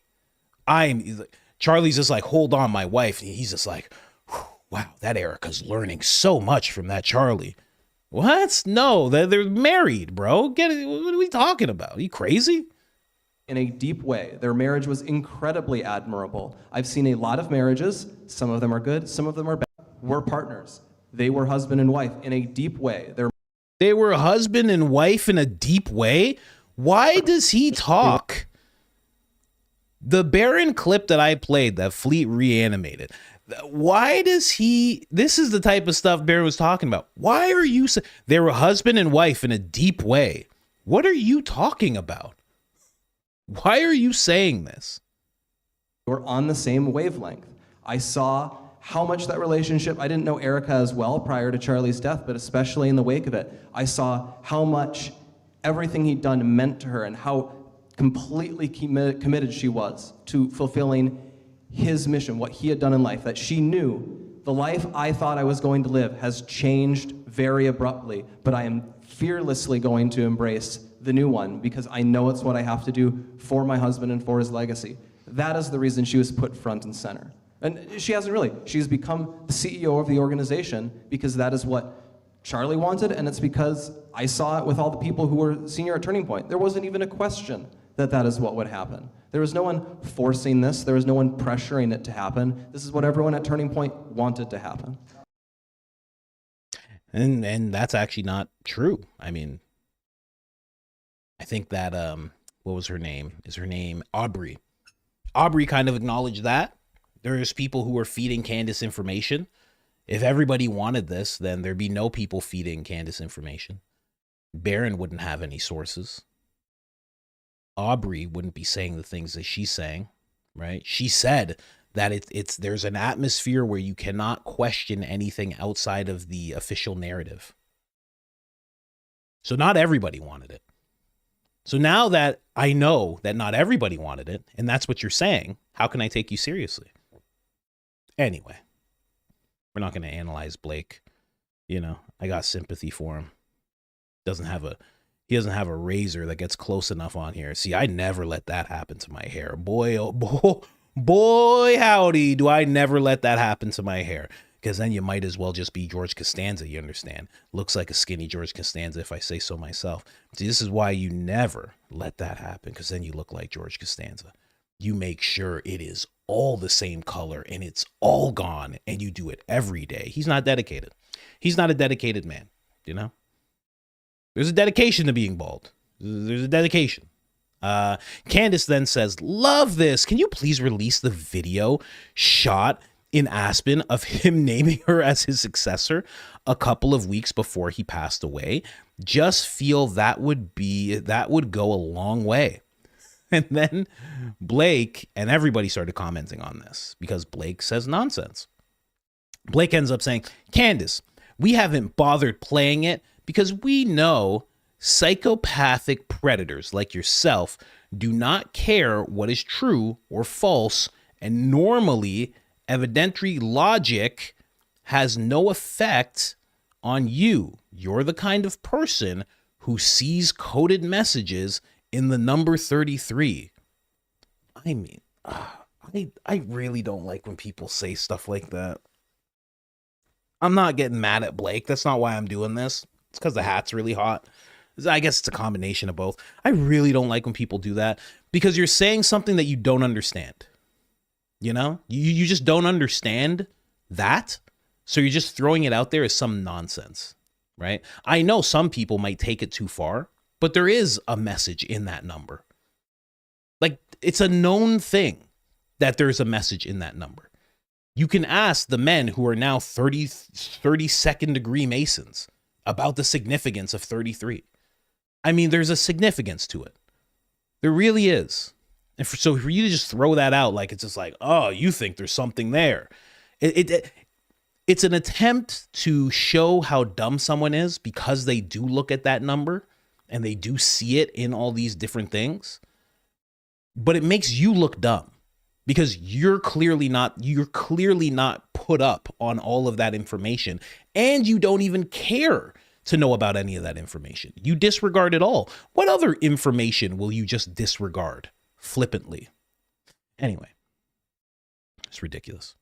Such a bad representation of bald people, but then ignores the evidence like DNA on a rifle or Tyler Robinson's own family members turning him in. Playing the audio at Amfest already wasn't enough. You'll obviously just say it's AI or a hologram or an actor or something. So what's the point? So they have it, but they just won't play it. We gave up the possibility of any good faith conversation with you months ago. Yeah, that makes sense that they gave up the good faith conversation, especially when they were the ones who said that they would have a good faith conversation and then put her in a situation with Erica and then violated the quote unquote ceasefire that they had. That is when they put aside the good faith. And then during the thing, while she's being stabbed in the back by Turning Point, because they are doing a live stream that they said they wouldn't do with Gary from Paramount Tactical, they also have Erica in front of her, Candace's words, lying to her face. So, who really gave up the good faith conversations there? It's like trying to reason with a maniac, brandishing a knife and screaming at people on the subway. You're the same thing. This is absolutely ridiculous. He doesn't even realize how he sounds when he's saying this type of stuff. So he's saying, oh, well, we're not going to play it because you're just going to ignore it. You're going to say it's AI or something. Well, I don't understand. Don't you have video of it? Wouldn't there be video of this whole thing? Because I could understand if you're like, oh, well, these are billionaires and they're donors and they don't really want themselves recorded. But then why would they allow you to record audio? That would be insane. If I was a billionaire and I was in some meeting, I'd be like, yeah, no, you can't record anything. Because why would we let you record anything? Oh, but can we do audio? Oh, okay, you can do audio. Doesn't make any sense. You'll say it's AI or something. Sounded like it. Anyway, that's what Blake says to Candace. Candace, of course. Please just say April Fools, bro. This is so stupid that it hurts. But you have a few hours left to claim it was an April Fool's joke. Oh my gosh. But she doesn't stop there. Oh, and there's Aubrey too. See? I was talking about Aubrey. It's weird. She worked for Turning Point. She has all these feelings, you know? What's the most telling here isn't the attempt at insults. It's a complete refusal to do the one thing that would settle this instantly. Release the video, of course, because there should be video. Instead, we get a long emotional rant filled with deflection and theatrics. That's not how someone behaves when they have facts, when the facts are clearly on their side. If the video says what you claim it says, there's no reason to keep it hidden. None. And that's true because it also enforces all the people that are on their side already. They go, see, here, look, he already showed you. Done. Drop this, you know? You don't get to dismiss legitimate questions by smearing people and hoping the noise replaces the evidence. Ooh, that's a good line. She needs to start a YouTube channel. What you are failing to understand is that you are existing in a minority of people, Blake. The vast majority of the general public has questions. They deserve answers. Stop living in an echo chamber. At the end of the day, this is simple. Either the video backs up your claim or it doesn't. And the longer you avoid releasing it, the more obvious the answer becomes. Damn. Yeah, she should have a YouTube video. YouTube channel. Candace doesn't stop there though. Because you've called Candace a psycho. So now she's pissed. Right? Then she says this. She quote tweets Blake and she says, Turning Point is now claiming that they made the decision to strip the only audio of Charlie saying, I want Erica to take over my company if something happens to me, and declined to release the associated video footage because of psychopathic predators. Are we buying this? Absolutely not. Candace goes on because she's pissed. So to understand this better, they are keeping the video footage of Charlie Kirk a mere weeks before his passing, naming Erica as the person he wants to take over the company because the video might incite psychopathic predators, but the audio, that was Erica's walkout music. It's very interesting. Very, very interesting. Yeah, and that wouldn't make any sense. The audio that you hear in the walkout, where Charlie's saying, like, you know, Erica, she's a hero and this and that. Why would he say that in a meeting? Charlie, we think something's going to happen to you. And then all of a sudden he stands up with his chest out and he goes, well, Erica, she's a hero and she would be the one to take over for me. He would say it like in that pageantry type of way. That doesn't make any sense. But that's the back and forth with Candace and Blake. And to your surprise, I know you're surprised, Blake did not respond after this. Blake then took his tail between his legs, bald tail, I would assume, and just went and hid. What did somebody say? Oh yeah, someone said this. You know, I took this as such an attack, whoever this person is. They're like, maybe if Blake stops lying, his hair might grow back, right, Coach Colin? And I said, no, sadly, that's not how it works. Yeah, it's not how hair works. No, you can tell the truth all you want once you go bald. That's pretty much it. The decision's been made by God, no less. There's nothing we can do about it. Now, and I don't buy what Blake's saying at all. I don't think that there's a video of that. I think they would have released that the second that they announced her to be CEO. I think it would have been, even just past proof, it would have been a touching thing to see that she is taking up the reins. She's taking control of the company, right? She's at the head of it now. And then you have Charlie weeks before he passed saying that's what he wants to happen. You know, you would think looking at her, grabbing her hand, saying, you know, she'll do a great job. You think like that would be a very nice thing to see. Yeah. Forget about all the other things, right?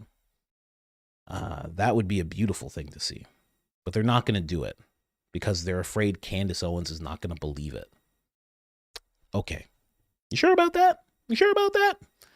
The bald tail is diabolical. Hey, I'm just kidding. I'm bald. I can make those jokes, you know? It's like the N-word. I could let it fly right now if I wanted to, you know? What do you want from me? Anyway. There was a sinister statement made, and I don't think any of us caught it. Now, I know some of you are going to say, I caught it. I did. Oh, is there more from the Unfuck America tour? Cool. I'm going to play that for you in a second. A sinister statement made that none of us caught on to, but now it seems way more sinister. Check this out. Conversation, on the board and just C-level executives of the company. Have you guys talked to Eric about that? Just like looking out for opportunists that are going to be circling around her at this point? I don't think I need to tell Erica that. Yeah. Erica is very shrewd. She's very smart. She's very sharp. There's a great story. I can't really tell you who this was, but it was a very important person. Yeah, the president, obviously.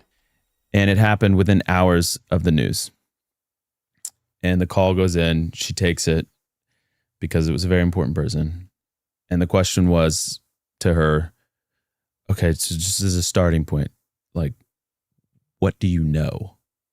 And I think it was in reference to like Charlie's world, his work, his mission. Like, how much do you like know about what he was doing? Like, what was he doing? But it was inferred. It was like, so what do you know? And she was like, I know everything. And I was like, that's amazing. Because she did, because Charlie would go home. And You know, you hear that. When I first heard that, I was like, oh, she knows everything. She's going to be able to take up the reins. But now looking back, after all this information has been circulating and you hear that statement, you go, whoa, so he passed away. Who could this be? It wouldn't be a donor. I assume the president right away. That's like the first thing that came to my head. Wouldn't be a donor, because a donor would be like, you know, the donors would do things like interim CEO, like, I don't know, there's other organizations I can invest into, you know, or the thought process of, hey, maybe I'm not going to bother this lady because her husband is gone now, just hours ago. Who would find it to be so important to contact her as Charlie's body is just freshly cold? Maybe she's even still in Utah. And be like, hey, just as a starting point, what do you know? And then she says everything. And Andrew's there and he goes, ooh, that's amazing. Didn't your friend just die? Didn't her husband just pass away? Why is that why is that a cool thing to you? Why are you excited? Why are your eyebrows going up like that? What are you doing? What's going on? It's the weirdest thing to me. It's such an odd thing to have happen. And I didn't catch it when it first happened. When I first saw it, I was like, okay, she knows everything. That's interesting. But it's like, and here's the thing. You would think that would be a bad thing, right? If Charlie had to go, you kind of don't want her to know everything. Because now you have another Charlie on your hands, right? Potentially, with all the information, right? But it's a good thing. She knew everything. His work, his world. Who could have that been? I think the president. But if it was the president, why did the president think that was so important to call? If it was. I don't know that it was, but I can't think of anyone else who would have that authority and ability to just call. And it's a very important person that Andrew can't mention. Or it's BB.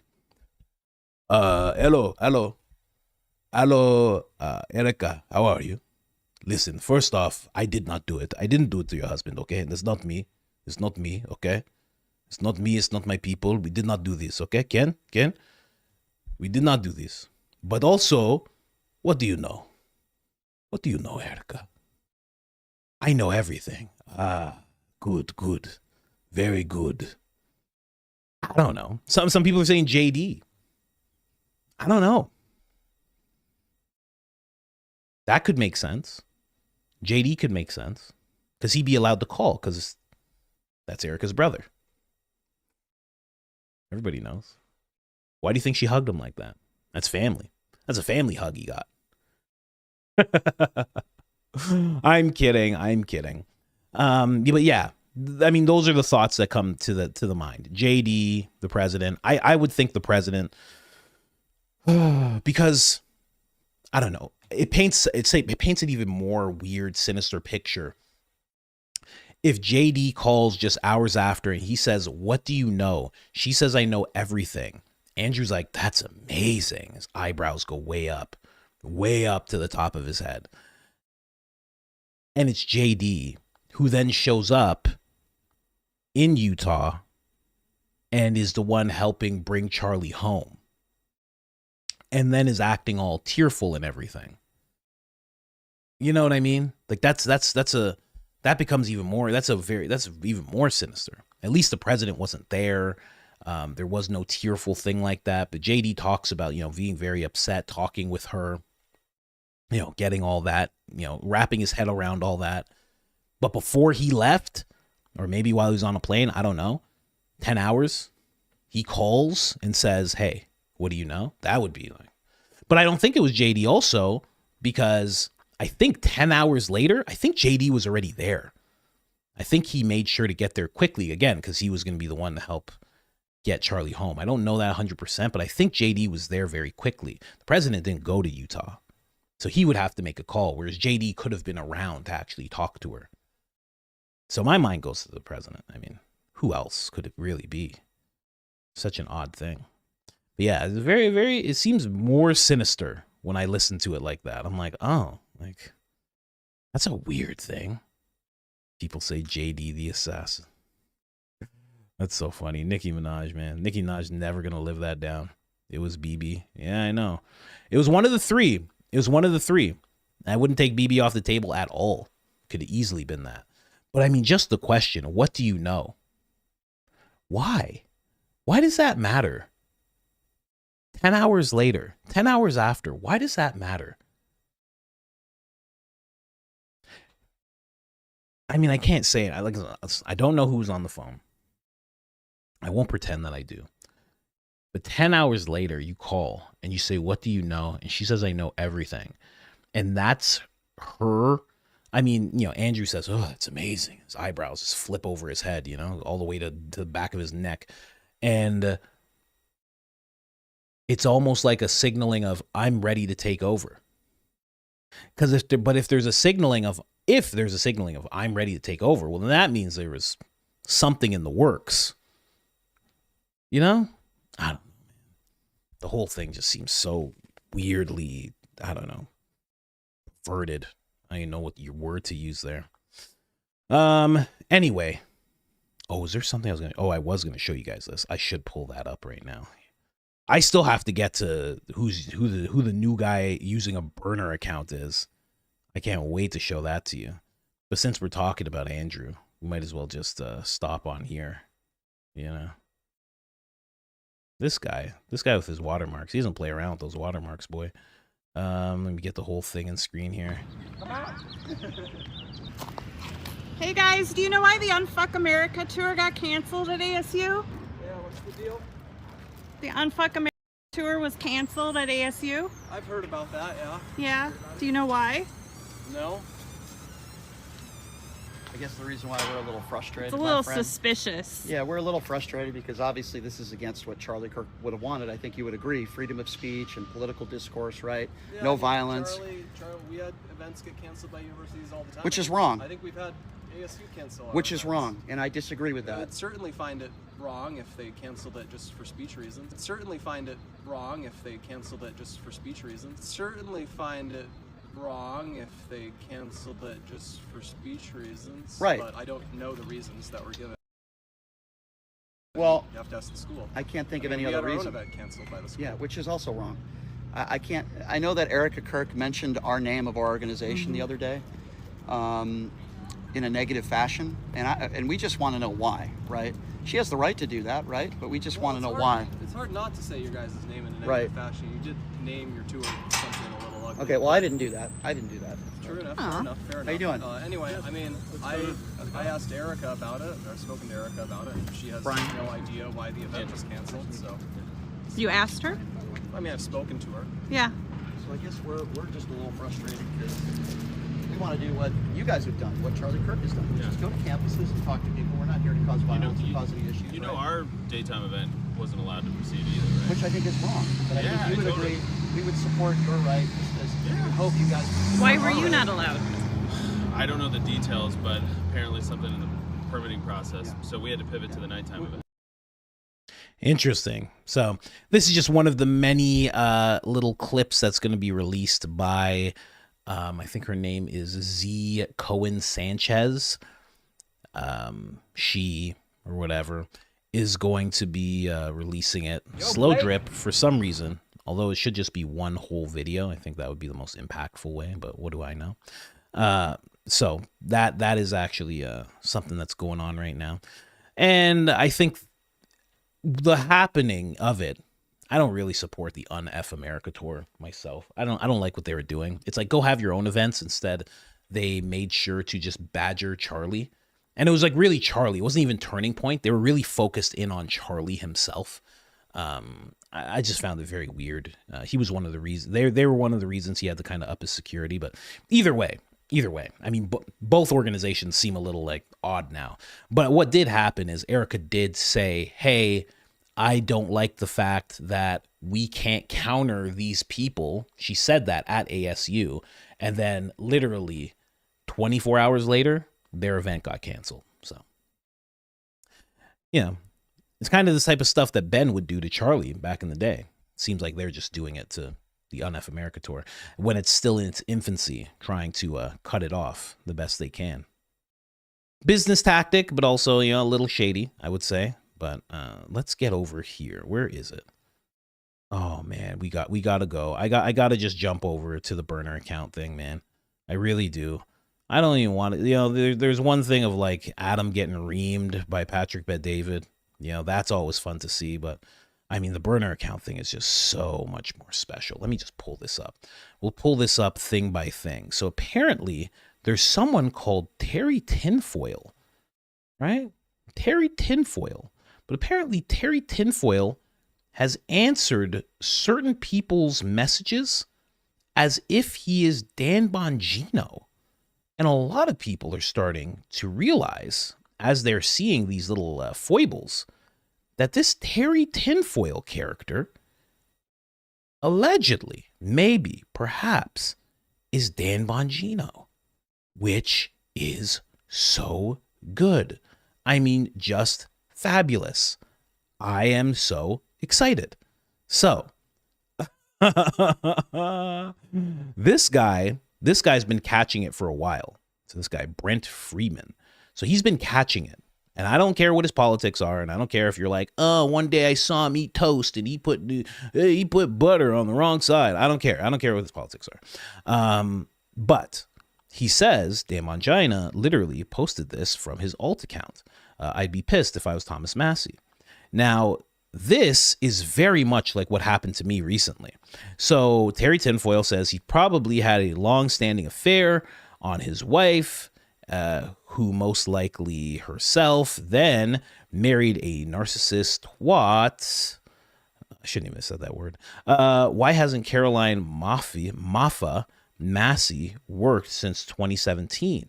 A year after the two officially met, why did she visit his farm?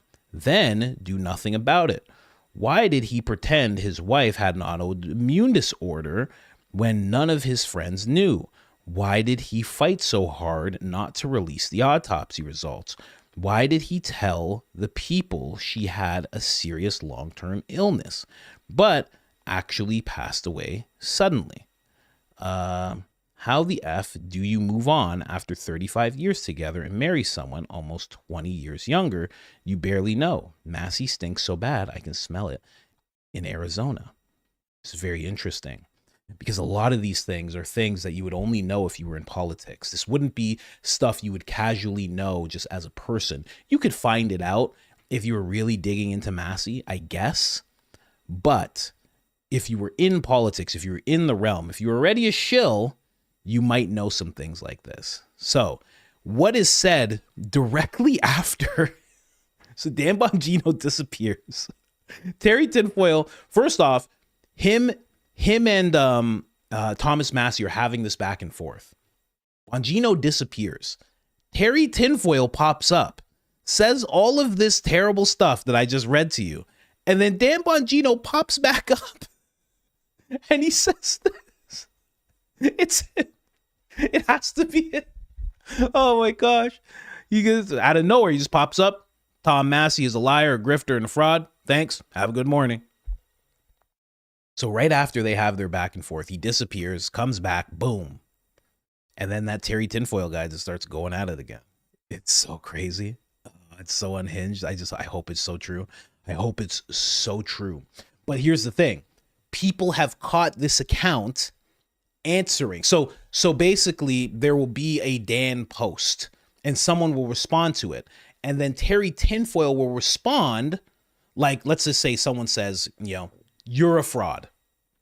Dan, you're a fraud, right? They just say that. And then this Terry Tinfoil guy will respond and say, you calling me a fraud is absolutely ridiculous. Like things like that keep on happening. I have to look into this character more. I do.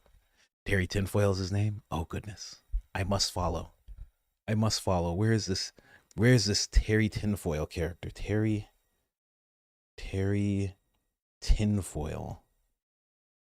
Oh, I can't wait. Oh, there he is. Hello. Hello, Terry. Oh, thank God he's not following me. Okay, so this is Terry Tinfoil. If you watch this very close, I invite all of you. Ooh, and he even wrote this 3 hours ago. If I were Bongino's burner, I'd probably be better at it. Different person, different life. Block, mute if you want to, but facts don't change. He even talks like Dan Bongino. That's the thing. And Terry Tinfoil Terry is a name that it sounds like Dan Bongino would make up, like making fun of somebody. It sounds like something he would say. The account talks just like him. And it focuses on all the people that Dan currently does not like. It's wild, you know? It sounds just like him. Tulsi is the real deal. She's uncovering stuff they want to keep buried. Patel and Bondi are worthless. See, like, and then all of a sudden he starts going at, like, just recently, this is 27 minutes ago. So after people started accusing him of being Dan's burner, now he's saying things like, oh, well, Dan wouldn't say this about Patel and Bondi. He would never say something like that. Can't be the burner. But if you keep on going, you will find thing after thing. And these weird things where he's answering certain questions as if he's Dan Bongino. It is just the sweetest theory that I truly hope is true. I mean, how much I would love that to be true. But watch it. Watch the account. Watch the account and read the tweets in Dan's voice. It sounds just like him. It's the weirdest thing. And like, if you go back far enough, it's all the same people that Dan would be going after. All the same people. And then on top of it, to make this the pinned tweet, if you accused me of being someone's burner account or something, like let's just say I had a different account, I didn't have a lot of followers like I do, the last thing I would do is address it. I would never address it because who cares? Who cares? You think I'm someone's burner? Cool, whatever. You know? I'm glad you're not him because he's a very dishonest man.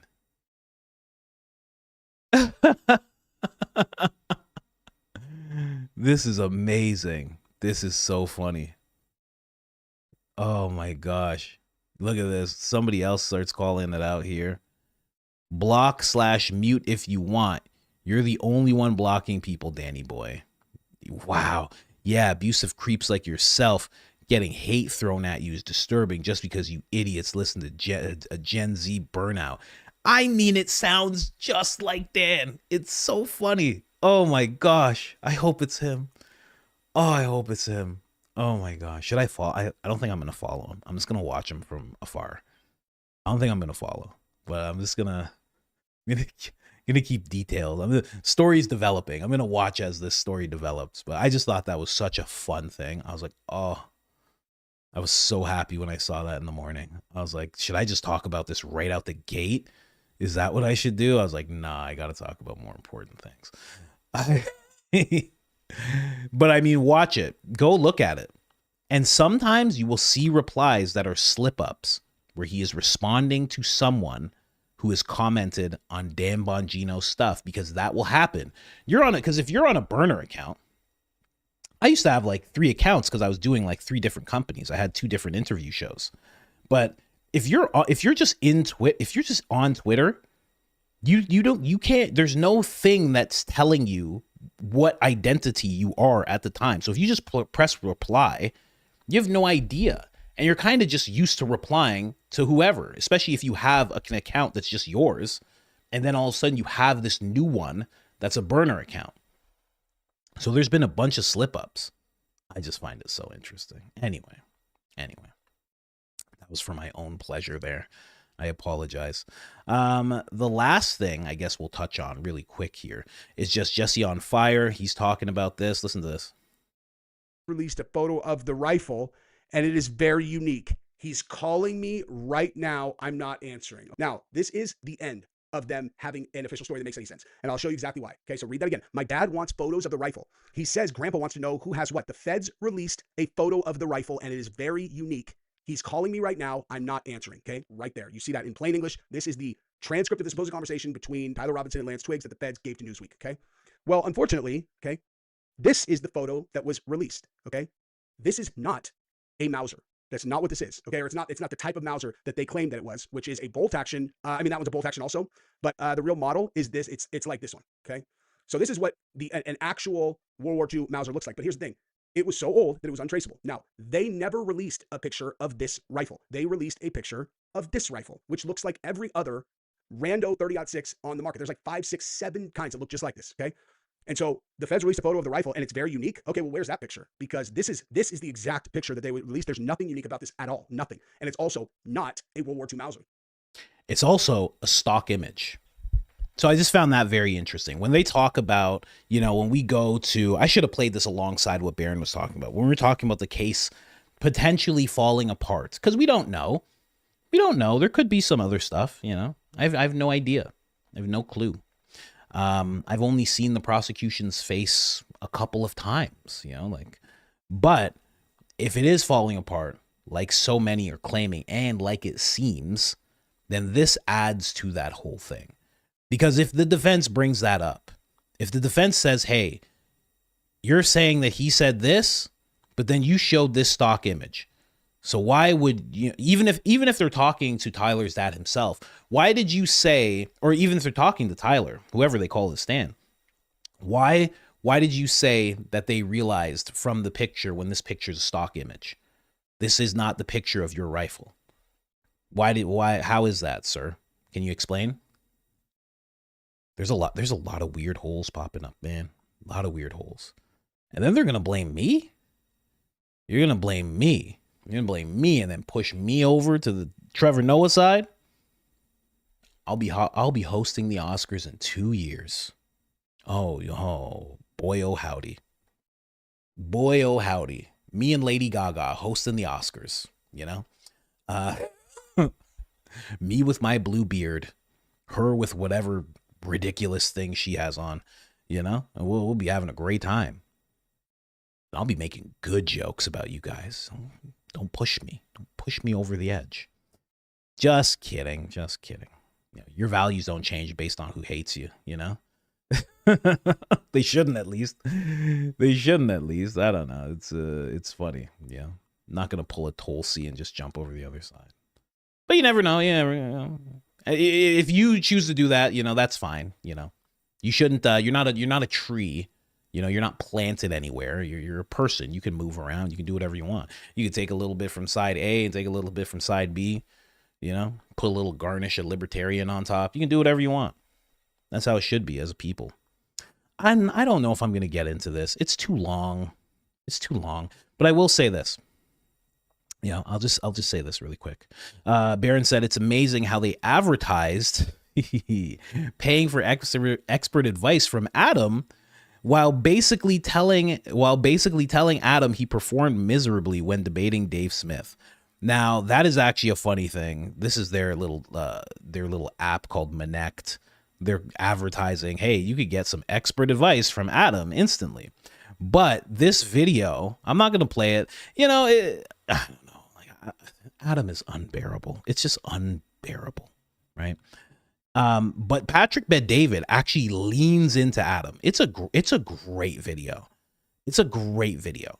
He's reprimanding Adam in public. He's like, I've told you about this. He goes, you represent the company. He goes, you looked silly. Like Dave Smith made you look like a fool. You were bringing up previous debates. And Patrick Bet-David's like, I'm serious. You have to reinvent yourself. What? Could you imagine? You walk in, you think everything's all good with your boss. And he did it like an ambush. Adam didn't even know he was going to do this.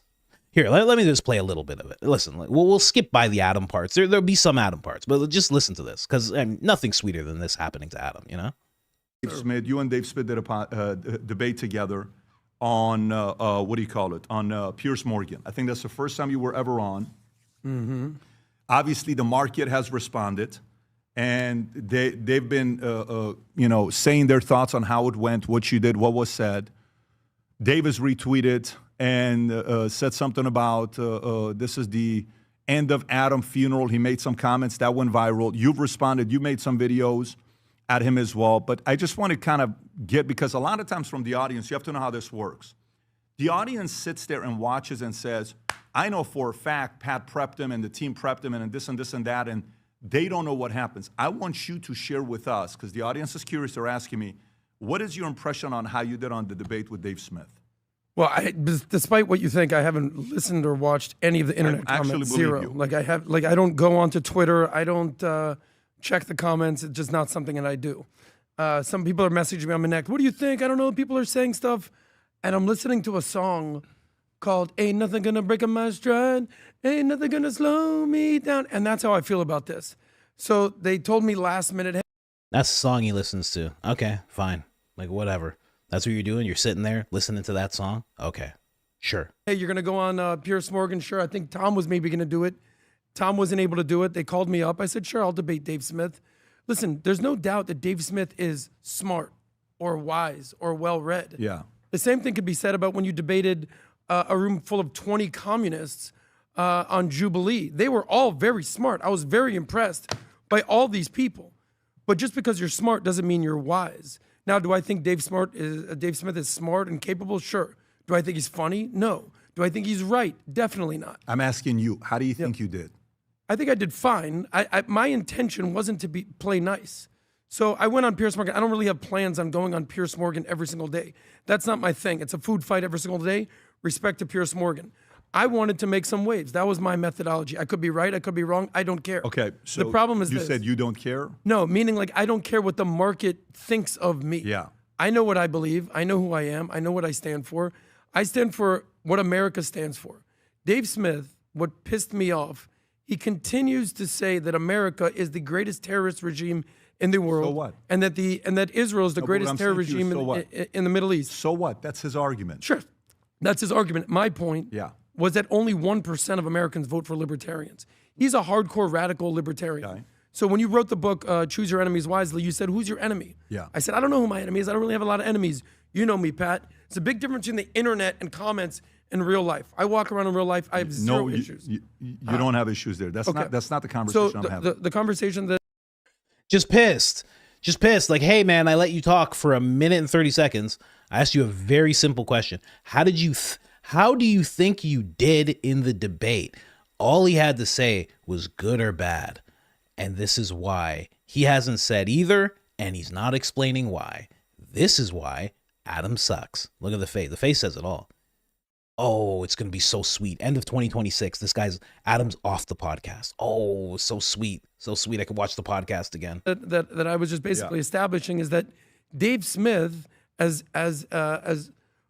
potent as he might be on a podcast, or even on Joe Rogan's for that matter, people don't support this guy. I support our troops. I support America. I support our allies. I think Joe's had him on 20, 30 times. Irrelevant. No, it's not irrelevant.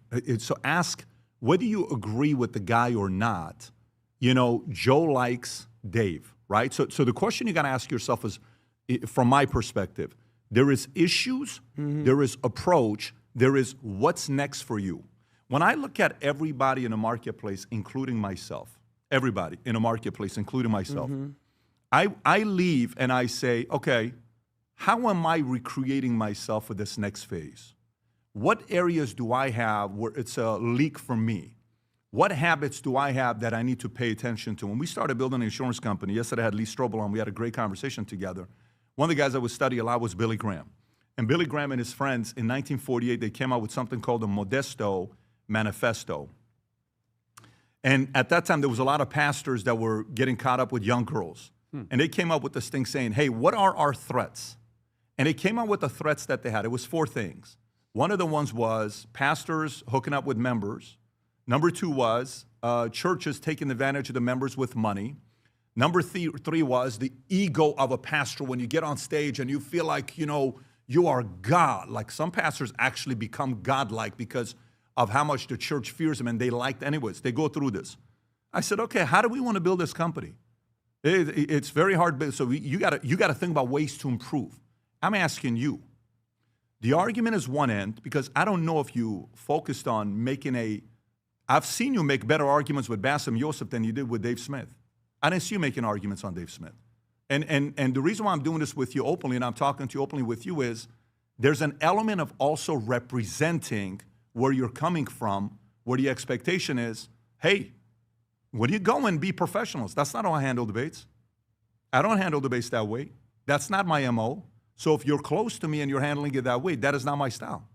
I don't do stuff like that. And Dave and I don't even agree on some of these issues. But if I'm having a conversation, it's about what is this next phase. And by the way, the reason why I'm having this direct feedback with you publicly is for the following reason. This is how I roll, Adam. I will give you private feedback and have your back 100%. I've always been like that. This is why my guys like working with me, and they know how tough it is at times because I'm always challenging them. But if my private feedback that I'm giving doesn't land, and it feels like you have immunity to go run around and say whatever you want and keep saying, I don't give a shit what people say, I do. There's an approach to take about this game. I don't care that we have differences in debates. We push each other here and we have arguments and, comment, I side with Vinny today. You know what? Today, actually, I side with Adam. There was a couple moments we had where you had a couple clips of like, they sided with you. I think Adam's the point today. And I'm like, oh, okay, Adam had a point. And then, hey, Tom, no, I'm siding with Tom today. Pat, you were off today. Never happens. No problem. But it's recreating for the next phase of what is that next phase for you. And that's a very important thing for you to be thinking about. I've had that conversation with him, recreating himself. I've had the conversation with him, recreating himself. I have the conversation openly with me on what I need to recreate. But for me, when I saw that, I'm like, you brought up another guy from the past that beat Dave. Great. You brought up, no, there needs to be, the Adam that I've seen debate that is prepared, he actually would have made some real good points there. And you, by the way, you've been a moderator for Zero Hedge with Dave Smith and what do you call it, Laura Loomer, if I'm not mistaken. Is that what you did? Didn't you moderate? Yeah. Yes. And I was a pretty good job you did as a moderator. So I don't know.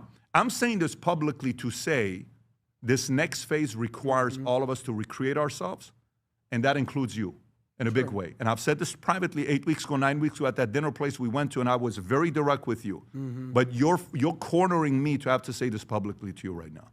And you have to make a decision on what you want to do with this next phase. You got to recreate yourself. Sure. It's a very important thing. I'm being very respectful to you. And you had no idea that I'm going to go here this morning. You had no clue I'm going. And by the way, I intentionally changed today's business podcast to do this because obviously Monday I couldn't be here. We had certain things that was going on. This weekend I had, what do you call it? SLS. SLS. Sean Hannity did it last Friday, so I changed everything, and Rob and I, we had to talk about it yesterday and calendar to do it this way. But for me, sometimes, when people say, I don't care, I don't care, I don't care, I don't care, I don't care, and sometimes this is like the Trump effect. Well, Trump doesn't care. Well, Trump doesn't give a shit. Well, Trump doesn't do this. Well, contrary to popular belief, Trump looks at every poll. Trump listens to every comment. Trump listens to every criticism. So what you think that Trump does, I'm not telling you go read the comments the next day and go through all chat. I don't recommend that at all. But I do believe a little bit of criticism to see, well, maybe there's a little bit of credibility there. There's a little bit of value there for me to receive. How can I receive this and recreate myself? Because if you're not too careful, Adam, and I'll open it up to you guys if you want to say anything. I'll give you the final thoughts, and then I want to get on the next story, but I wanted to open up with us, get right into it, is the following. There is no April Fool's jokes today. I don't have one. Okay, so if you guys are expecting an April Fool's joke, I don't have one. This is not an April Fool's joke. I know what day today is. This is not, I've had certain friends of mine that are very good at, I used to be very good at the April Fool's stuff. I don't have one today. Maybe I'll have one for you next year when I'm in a different mood. But this is the part I want you to be thinking about. Is the market is going to criticize you. He's going to fire him. Can't wait. Can't wait. Couldn't happen to a better guy. Couldn't happen to a better guy, ladies and gentlemen. There's like another 8 minutes of that. I'm not going to keep playing it, but that's the conversation you have with someone when they're on the verge of getting fired. That is the type of conversation you have, That is it. That is it. He's like, listen, I can find another handler, okay? I know BB personally now. They'll send me another handler. They told me they'll send me another handler. Okay? Maybe I get a handler who can actually debate Dave Smith. Maybe that's what I do instead. Adam ruined April Fool's. Of course he did. He ruined it. Patrick was pissed. I can't wait for Adam not to be on the podcast. Oh, man, I can't wait. You know, when he talks about that whole recreate yourself thing, that's what a boss says when they want to get rid of you. They're basically saying, like, I'm going to give you another chance, but you really got to recreate yourself. They're saying, like, hey, man, like, you're going to get fired. Like, you keep saying you don't care, and if you keep saying you don't care, well, then I'm going to have to not care about you being here anymore. I'm just saying. Pretty solid advice, honestly. I got to show you guys this really quick. I mean, look at this. Somebody called it out. Such a dummy. Hey, Grok, have this guy and Bongino ever posted at the same time? Oh, gosh, I love it. Absolutely love it. Look, Thomas Massey is a shameless fraud. Thanks. Have a good day.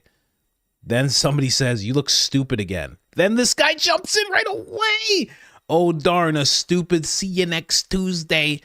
Thinks I'm a loser. What will I do? You see what I mean? There's slip-ups. That's Dan. Oh, I love it. I love it. He's that mad. He's that angry that he has to do that. Thinks I'm a loser. What will I do? You're caught. Hey, ladies and gentlemen, we got him. Hands behind your back, sir. Hands behind your back. You see what I mean? Like, he slips up. That's just one of many. There's so many slip-ups like that. I love it. I love it. I love it. I love it. Oh, my gosh. Dan Bongino running around as someone named Terry Tinfoil. I like the name, Tinfoil Terry. That's really nice. But I mean, so funny. Thinks I'm a loser. What will I do now? Wow. Because he just didn't know. He's just going back and forth. You know, he's just pissed. Obviously, he's pissed. He's losing his base that he had before he left. He had a strong base of people. And by the time he got back, those people were like, man, we've seen a record. We've watched you do things that we thought you would never do. Things that you said you wouldn't do if you had the opportunity to be in a position like that. You got the opportunity and you decided to do that anyway in front of all of us. I mean, so funny. I love it. Oh, gosh. I try not to revel in things like this, but that's just like, oh, goodness. Man, yeah, so many people left Dan's nation, you know? They left the Bongino army or Bongino nation. They joined up with Lionel Nation, you know? They just left. They're like, there's other people we can talk about here. Right? That's so funny. That's so funny that happens to him. Good for him, man. Good for him. Good for him. Couldn't happen to a better guy, like I said. Anyway, let's go to these. So I got a hard out. I gotta get going. I got a coaching call I gotta jump on. I jump on a call with a coach and we just talk. We talk business. We talk life. Yeah, baby's coming soon. Gonna talk about that, I'm sure. All sorts of things. Don't worry, he doesn't hypnotize me and put me in baby oil or anything like that. Pablo Disco Bar, 84, 5 memberships. Then again with 10 memberships. Thank you so much. Then Heather jumps in. 5 memberships. I mean, thank you guys so much. That's 20 of you that are now in the crew. Thank you so much. We appreciate you so much. Dorothy, have you rewatched the Charlie Kirk show episode right after he passed when they had Tucker on? It hits different now. Oh, I'm going to show you guys that tomorrow. I have to show you guys that tomorrow because I do have only a few minutes. Tucker, do not forget. Yes, but you are 100% right. It does hit different. I haven't rewatched the whole episode, but there's a certain part I watched, and boy, oh boy, when you rewatch this part, and what I'm going to do is I'm going to zoom right in on Blake. Going to zoom in tight on Blake, and boy, oh boy. Mark, thank you so much. Sends out a membership. Then Mark again, he doubles back and says, let me send out 5 memberships. Mark making it rain on you guys. What is up? Thank you so much, Mark. Appreciate you. Got to find time to be on your show. I love that you're doing it. And I like that people like it. You know, I really like that. Really happy about that. Rachel steps in. Hello, Rachel. How you doing? Happy Thursday to Rachel, everybody. Good morning, Mint Daddy family. Coach, Mrs. Coach, congratulations to all the new members this morning. Remember to hit that like button on the way in. Yeah, that would be better. Hit it on the way in, right? And if you forget, on the way out, please hit that like button. It helps tremendously. You have no idea. Brooke Weaver sends out a membership. Then she doubles back. Oh, no, that's Mark again. Mark does the triple. He does the triple on you guys. Hits it with another membership. Appreciate you guys. A bunch of memberships rolled out today, man. Hope you guys are in the members. Tuesday, right after Candace. We'll be talking about weirdness. JJ Rasta, man like coach. Oh yeah, you're like a Rasta, so I have to say it like a Rasta. Man like coach. What's that saying? Early birds catching the worms. Love to you and the Mint crew, fam. X. You know, I'll say X. You know, I'm going to say X because bad man no put kisses on another man. Bad man no put kisses on another man, brethren. You know, so I'll just say X. Bad man don't do that. Bad man no put kisses on another man cheek, on another man forehead. You know, bad man no give next man warm forehead kiss like him his daughter. You know.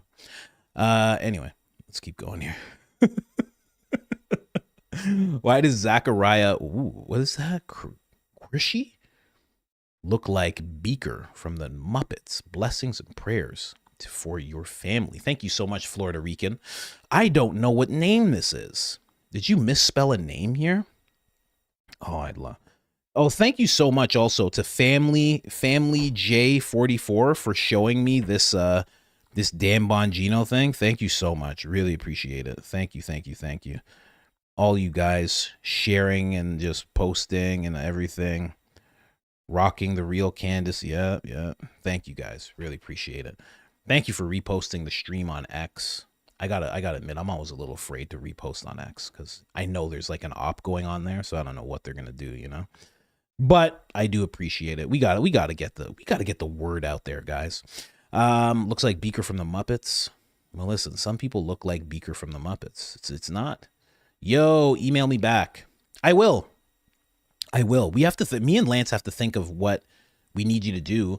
Lance did show me your designs, Lainey. Your designs were dope. I like them. I guess we would just have to brainstorm together. We're gonna have to like jump on Discord or something like that, Lainey, and really brainstorm some designs. But what you put out there is pretty cool. I have to see if my distributor can actually make what you showed. There was something you did really cool on the back, and we have to see if that's actually possible. But yeah. It looked pretty cool. Actually, you know what? I do have a critique. The allegedly, maybe, perhaps, I wouldn't want it to be like on a swirled thing, but I would want it to be said multiply, like the way you have it.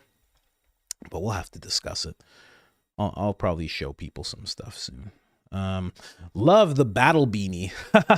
Something for the fellas. That's funny. The battle beanie. Yeah. There you go. That's what you can call it. Nicole Johnson. Did you give Zach the Philadelphia talk? Zach? Who's Zach? Did I give Zach? Which Zach? Did I give Zach? Oh, no. I didn't. That is a reminder. Message Wolves. Yeah, I got to do that. I don't think he's going to care, though. But we'll see. No, I have not messaged him. I should, though. I should message him ASAP. Connor looks more like Tyler Robinson than Tyler Robinson.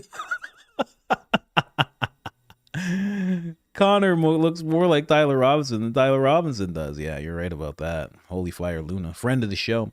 Here we go again. Is the LDS Church a cover for is not real.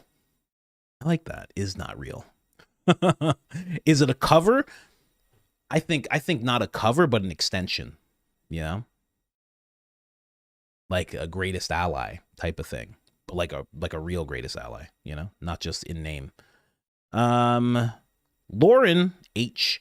There's also the Gorbovich rabbit hole and his connections with the Mormons and in Utah, his policies of glasnost, and why so many words that I've never seen before, and Pirestiroka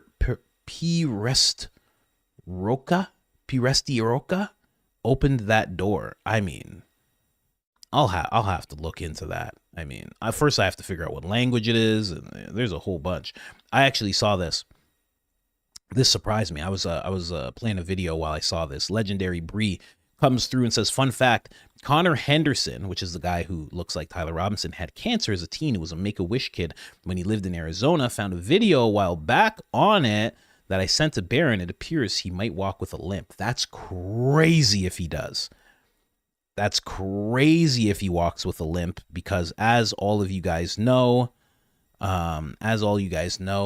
while he was walking through the footage where he's on the street, he's walking with a limp.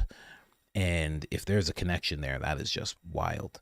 You said you sent him a video. Which video? Was it the house footage video that you sent him? Or was it some other video that you sent him?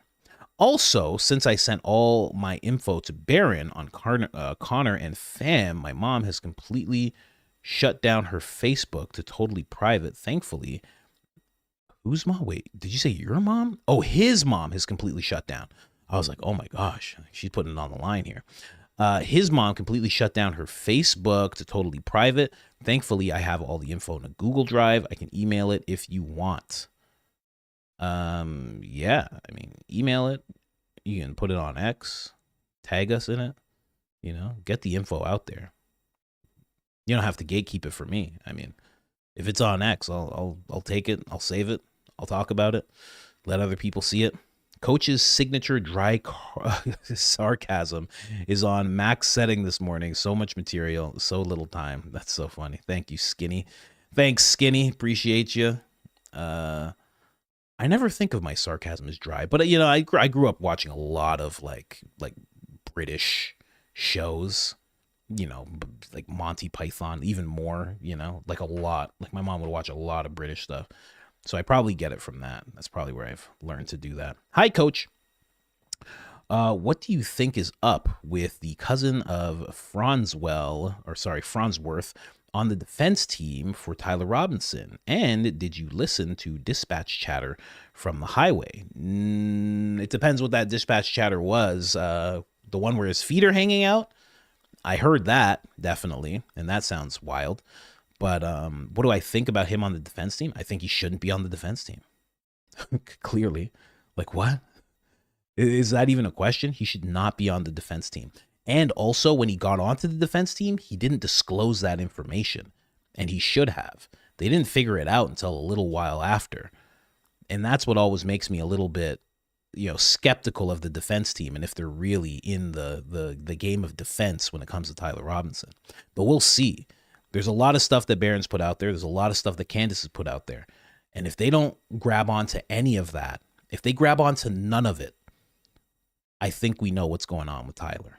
Anyway, it's not left versus right. Never was. It's right versus wrong. Very, very, very poetic of you to say that. Very much so. Best evidence, we had a man on the moon. I'm not doing that. Best evidence. What do I know? Like, that's a person that didn't get the dry sarcasm, you know? You know? One person's like, I love the dry sarcasm. The other person's like, well, if we went, why don't you explain it to me? Okay, nerd. Spider Cash is going to look foolish and idiotic when he realizes his narrative is a fraud. What he realizes? I think he realizes. It's too late to look for a microphone in question. P.S. Coach, welcome to the over 6 foot club. Yeah, just barely, you know, just barely. My kid said Valhalla is Timu Baron Coleman. Your kid said that? Your kid is way too into the podcast circuit. Why does your kid know? Why does your kid see so many podcasts that they're able to make a connection between Valhalla and Baron Coleman? How does that work? You know, you're watching too much right now. Is your kid in here? If your kid's watching right now, hey, get in the books. Get a book. I don't care which book. Get a book. Get into the books, kid. What's going on with you? That's funny, though. That is a funny thing to say. They're both very, very good. I mean, Baron is just, Baron's on another level, right? Baron was meant to do this whole thing. Yeah. But that is a funny comparison. That's a very funny comparison. Boise Jet Guy. How to respond to conservatives who will blame us. Endless memes. Trust the science is the new mountain of evidence. Yeah, right? That is so, that's a good comparison. It is very similar. Very, very similar. You know? Oh, there's a mountain of evidence, you know? And also their phrase is also, let it go to trial. Don't take the jury pool, right? That's the same thing as like, you don't want to hurt grandma, right? That's the same thing. You don't want to taint the jury pool. You know, only bad people taint the jury pool, you know, that whole thing. Tall, dark, and handsome. 6'1", son. Nice. Thank you, Jamie. I'm 6'0", half. That's where I'm at. Half, you know? Anyway, let's keep going here. And I might shrink. I keep seeing old people shrink. My dad shrunk. It seems like my dad shrunk like 2-3 inches from the last time I saw him. So when I saw him when I was younger. Oh man, people shrink. Like nobody tells you that. That's the one thing old people don't bring up. You shrink. How crazy is that? I wrote on Baron's last video, is that blank or sun? Last that I saw a vid on the day of, you're very good at this, the day of a guy filming another guy in black, shorts and shirts, and sunglasses and a hat with tattoos on his shins. The guy camera says that the pew, that's the guy who did it. Did anyone else see? I think I know what you're talking about. The guy's in all black. Is he the guy wearing a bag? There's a guy that wearing a bag. I should say he has like, I don't know. It's like one of those man purses. But he also has a coat on. But I think he had shorts on. I don't know. See, that's what I mean, right? There's just so many of these characters throughout this whole thing. So there's the guy who was wearing black sunglasses, black coat, and it was like almost like a trench coat looking thing. And he's like storming off like real nervously. There's that guy. Then there's this guy that you're talking about. I don't know if it's the same person, but it's like how many of these weird decoys were there? And then we're not even touching on the maroon shirts, you know? Curious Joel, since they want you to be a patsy so bad, I shall refer to Coach as, get ready, the peppermint patsy. Takes a bow, walks away in shame. Sorry, guys, I had to. That's pretty solid, actually. Peppermint patsy. I like that. That draws on a lot of different things. You got to be a real watcher of the show. You know, you got to be a certain age to really take all that in. Thank you very much. My 80-year-old grandpa is 5'10" and 3/4. Don't play about that 3/4. Yeah. You gotta really throw that in there, right? Because the next thing you know, you're 5'10", and the next thing you know, people are calling you 5'7", and now you're in a fight. You got to fight people now. I have info, pics, video of pew pew to the right of Charlie. Love the show. Share it on X. I don't know why people like hold it. They're like, who can I give it to? Like, put it on X. Put it on X. Tag us all, and we'll all find it. You don't have to send it to us. I don't trust people when they send me like videos and stuff. Like, if you send me a video like in an email, I'm not gonna click it. There's no chance I'm gonna click it. I know too much about technology to just be clicking things all crazy. Good morning, Coach. Just to let you know, I stopped using a hedge trimmer to trim Ben's eyebrows to watch the stream. Wow, you should not have done that. You should not have stopped at all. You're doing everybody a service by trimming those eyebrows, sir. What are you doing? Get back to work. Get back to work. Get back to work. What was the name there? What was the name? Get back to work, D. Michaels. Get back to work. Anyway. S. Fuller, it is in line with what you showed yesterday from Nate. Can we talk, please? Yeah, sure. Message me. We could definitely talk. Oh, yeah, you said you had the info. Yeah, well, yeah.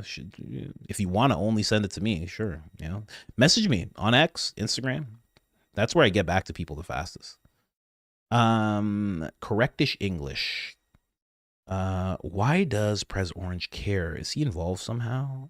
Seems like it. Seems like it to me. Another meme, Fed Slop, once in blue-haired flavor. Another meme, Fed Slop, once in blue-haired flavor, now with a new and improved red, white, and blue flavor. Fleet having the sloppers chowing down on Mega Slop. Are you throwing out an idea? You get, another meme. Fleet doesn't make memes, man. Fleet is an animator. Okay. Hey, coach, how the heck was Frank able to have a group discussion with the witnesses, tainting the jury pool a bit, huh? Yeah, he was. That's exactly, it's the weirdest thing. He was able to do that. No problem. But when Barron's like, I think there's probably cause for doubt here. Everybody's like, oh my gosh, gotta attack him. Hey, somebody call long-headed Gary. Long-headed Gary, you need to attack Barron. Like, it's crazy. It's ridiculous. Absolutely ridiculous. Not just the long head. I mean, the whole situation. The long head is the most ridiculous part of it all. But Kimberly Jones, Candace and Coach and Co. Did you see on X Aubrey calling out Turning Point this morning? Yeah, I think I read that what you're talking about, where she called out Blake basically. Maybe she did more. She's been going at it. This is my real last name.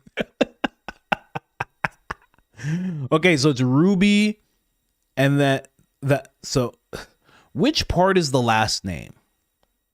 Because it can't just be this. That cannot be your last name. Absolutely not. Absolutely not. Not allowed to be your last name. Okay? Is it all of this? So it's Niimo Juski. That's crazy. It's beautiful, though. Very, very nice. I appreciate it. Trash Panda Jen, has anyone talked about Tyler being complicit, a complicit patsy? If he is, the investigation is screwed.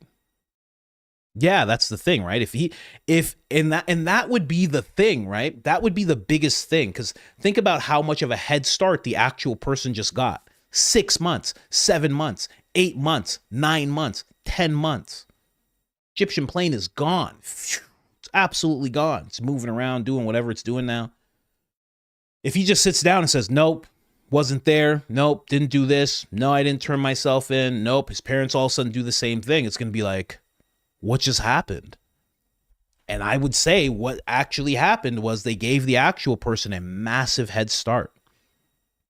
And then he gets off? That would be crazy. And then it's my fault somehow because I'm making Brian Harpole impressions and talking about Mint and long-headed Gary? That's not fair. Your take on the quartering getting called out on X. Getting called out when? He gets called out all the time. He got called out by Candace the other day. I don't know. The quartering. When did he get called out? What happened? Let's see. Did he do something? You know? Like I see he's getting called out. Quartering said that she did XYZ 2 days ago. Hey Grok. He does a lot of Hey Grok stuff. It's kind of weird. Like that's something you probably shouldn't do, you know, as a commentator. You do it in private, you know, you don't do it in public. Yeah, no, the quartering is a scam, someone says, but this is in 2025. Yeah, you'd have to tell me exactly what you're talking about because he kind of gets thrown around a little bit. I mean, you know, so. But my view of him, he seems like just like, you know, he's a sloppy dude. It seems like, just a sloppy guy. just says things that are just wild, you know. Just I don't know. He's just a very odd guy, you know. Legendary Bree, not only does he look like a Wii character, but his communication skills are equivalent to throwing the bowling ball backwards, throwing the bowling ball backwards into the crowd too. She's talking about Blake Neff. There's no way she's not talking about Blake Neff, because he does look like a Wii character. He looks just like one. It's crazy. It's very weird. He acts like one too, you know? Like if you gave a Wii character, if you like, you know, did the Pinocchio thing, like you're a real boy now. That's exactly what a Wii character would be like. Maybe just me, but if a good friend / family member was killed in the exact same shirt, that I have on, I'd probably never wear that shirt again. Not Toilet Paper USA though. Yeah, it is weird that they keep it up with that shirt. You know, it's kind of very weird. I wouldn't do that myself. Boise Jet guy, calm down, Blake Neff. It's not what everyone wanted. It's not what it's what the next level required. That's a good way of saying it. And the spoils of the next level is you and everyone who accepts its 30 pieces of silver. There you go. I mean, right at Blake Neff there. Candace is saying it wasn't me for BB made me what? Candace saying it wasn't me for BB made me think how amazing a parody of Shaggy would be. That song, it wasn't me. I saw a video of Shaggy and he was like, you know, and then we wanted to sample the song, but then I think it was her who didn't want to like sample the song. But in reality, Shaggy talks like me. This is exactly what he talks like. He doesn't talk. He's not Jamaican like that. He doesn't have an accent. He talks just like this. Such a weird act to put on. Liberty Bell, between Baron and Lionel Nations, this is how T will get off. The prosecution doesn't have a shot in getting a conviction, in my humble opinion. Yeah, I mean, it's not looking good, honestly. As of right now, it's not looking good. I hope there is a mountain of evidence. I hope there is a glorious pile of evidence, just a steaming pile of fresh evidence, just completely fresh evidence, just a dump of just crazy, steaming, stinking evidence. I hope there is. Boise Jet, if the next level requires me to eat mega slop, about face on facts, get mad questions, turncoat on principles / people that put me where I am, be ungrateful, then I'll stay on my level. Okay, thanks. Yeah, I think that's how a lot of people are feeling, honestly, when it comes to that whole thing. If they talked about it all the time, Blake, if they talked about it all the time, Blake, but you weren't privy to the conversations, then how do you know? Is Erica filming you and giving those demon eyes and BB going, yas, say this, Blake, are you go next? I appreciate that. I appreciate that a lot.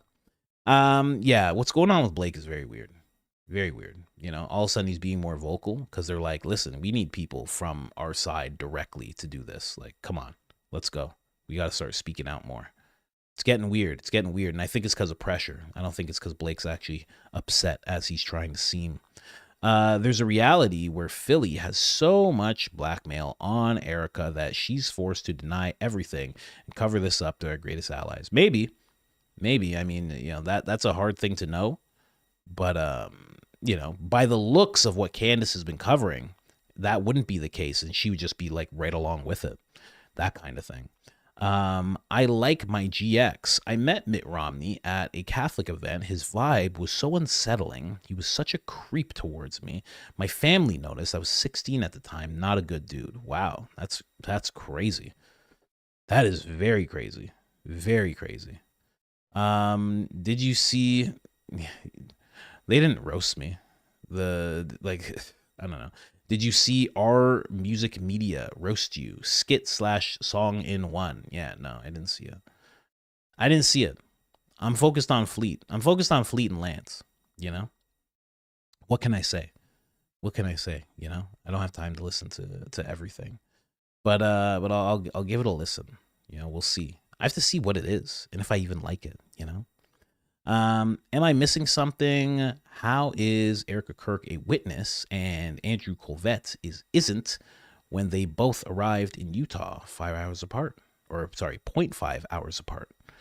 Yeah, that's a good question. How they're doing that? I think Barron explained it a little bit. In that little clip, he was talking about how like she's just being called in. I think it's based on the premise that she's his wife. I think that's why that's happening more than anything. I don't know if she's being thought of as a witness. Not 100% sure there. But from what we know, she's not a witness. From what's being said, she's not a witness. She wasn't there. But also, again, she has this very close relationship. Maybe at the end of the day, the prosecution just wants her on stage because they just want her to do some waterworks. They want her to have the tearful thing. Like there's gonna be a jury there, right? They gotta really pull the jury onto their side, and you know how better to do that than to have Erica there, tearfully explaining everything. I mean that's just, you know, makes sense to me.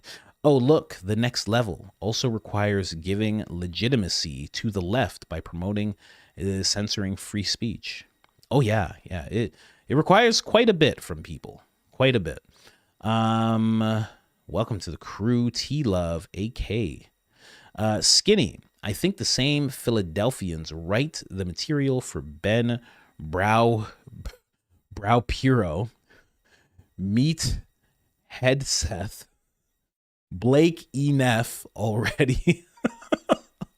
Once you get past the fact that it's a complete shite, the tone and cadence sounds uncannily similar. Yeah, I mean, well, you know, who knows who writes what, but they're definitely all on the same page. That's what I would say. They're on the same page. They're definitely on the same page. So, yeah, whether or not it's all pre-written, who knows? But wouldn't put it past anybody, honestly. Bongina, brand rehab means a new identity with a new it's pat ambiguous name like Terry, Bongino, bro, ma'am. I get what you're saying there. He gets to be Terry now. Oh, I can't wait to look into that account more. What does this say? Tennessee Texan. What's going on? Says nothing. Thank you so much, Tennessee Texan. Fleet sends out a membership. What up, Fleet? What's going on? It's Giovanni's fam. It's Giov's fam. New channel. Hi Harpo. Oh, you got why did you change it? Is this like a channel that you have now? Why did you change it? What'd you do? Why'd you do that? Let's see. What you got going on here? Oh, you make music. No, this is not music. This is Mulder and Scully. You got Mulder and Scully here? What are you into? Seeing times of censorship. Sorry, I'm just reading this. Okay. The Garrison Project. All right, we'll keep doing it. You've been there since 2006. Wow. More than 500,000 views. Look at you. Okay. Well, what's going on, Giovanni? All right. I do appreciate this so much more, Giovanni. Let me tell you something, okay? Because I was talking about the mints. I've been talking about the mints for the longest time, all right? I don't know why people don't talk about it as much. Coach is now Peppermint Patsy. I like that name a lot.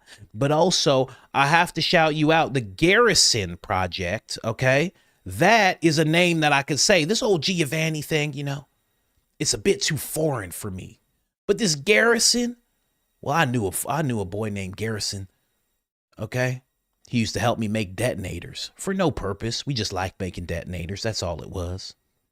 And then we'd pass each other mints, people who thought they were other things, but they weren't. They were just mints. And they'd explode from time to time. Shout out to you. Thank you so much. Miss Dana, Connor looks like the guy at the Dairy Queen. Interesting. There you go. You know, all things Tyler seem to look like Connor. Isn't that weird? Adam singing just took me out. I wonder, was he singing the Diddy version? Ain't no one gonna make me slide. Ain't no one gonna steal my slide. Ain't no one gonna hold me down. Oh no, I'm too oiled up, baby. You know, that's the Diddy version, right? I would assume. I don't know. I was just making an assumption there. Let's keep going here. Up, up, up, up, up. There we go. Let's go. Zach. Zach, what's going on, Zach? Patrick Bet David telling Adam he needs to recreate himself after this is diabolical. Yeah, it's I'm telling you, that's what you say to somebody when you're like, listen, this is kind of your last chance. Even the part where he says, I told you in private, you're forcing me to say this to you publicly. The reason he's saying that is because if he gets rid of Adam, he wants people to understand why. So he's putting it publicly. He said it privately because he likes him and he wants to see him change.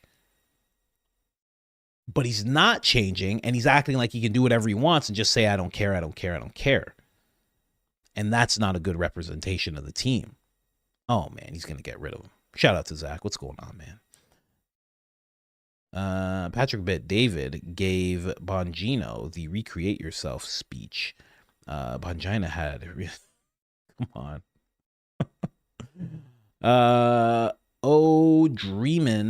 Dreamin' Green.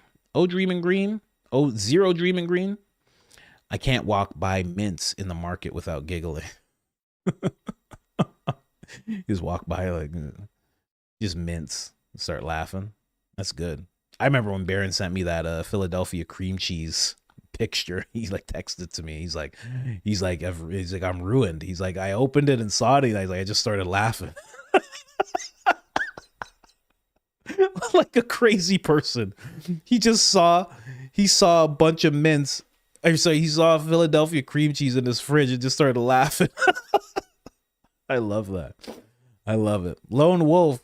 Oh my, Pat chewing out Adam made my day. Dude is a moron, to say the least. You're the man, coach. Keep on coaching my brother. Yeah, it's great to see. Because at least it means that he's like cluing into how everybody feels, right? I mean, people have been saying he brings zero value for the longest time. If Gary's Curly, Loomer's Larry, you need a Mo. Andrew's Mo. Andrew's always been Mo. Yeah, he's the Mo. 100%. He's always Mo. Could be judge won't allow podcast info for defense. Well, I think they would have said that. I think that would have been a pretty big thing to bring up. And it's like, you can't say podcast info because it's just info. If the defense is like, well, this happened and this happened and this happened, and they're like, you can just bring up the information. It's like if I get information from Candace's podcast, I don't have to play the clip. I could just write it down and then start saying it like it's my own information. So how would they be able to say, now all of a sudden anything that Candace has said, you can't also say? That's nonsense. That can't be in there. That would be crazy. But you never know.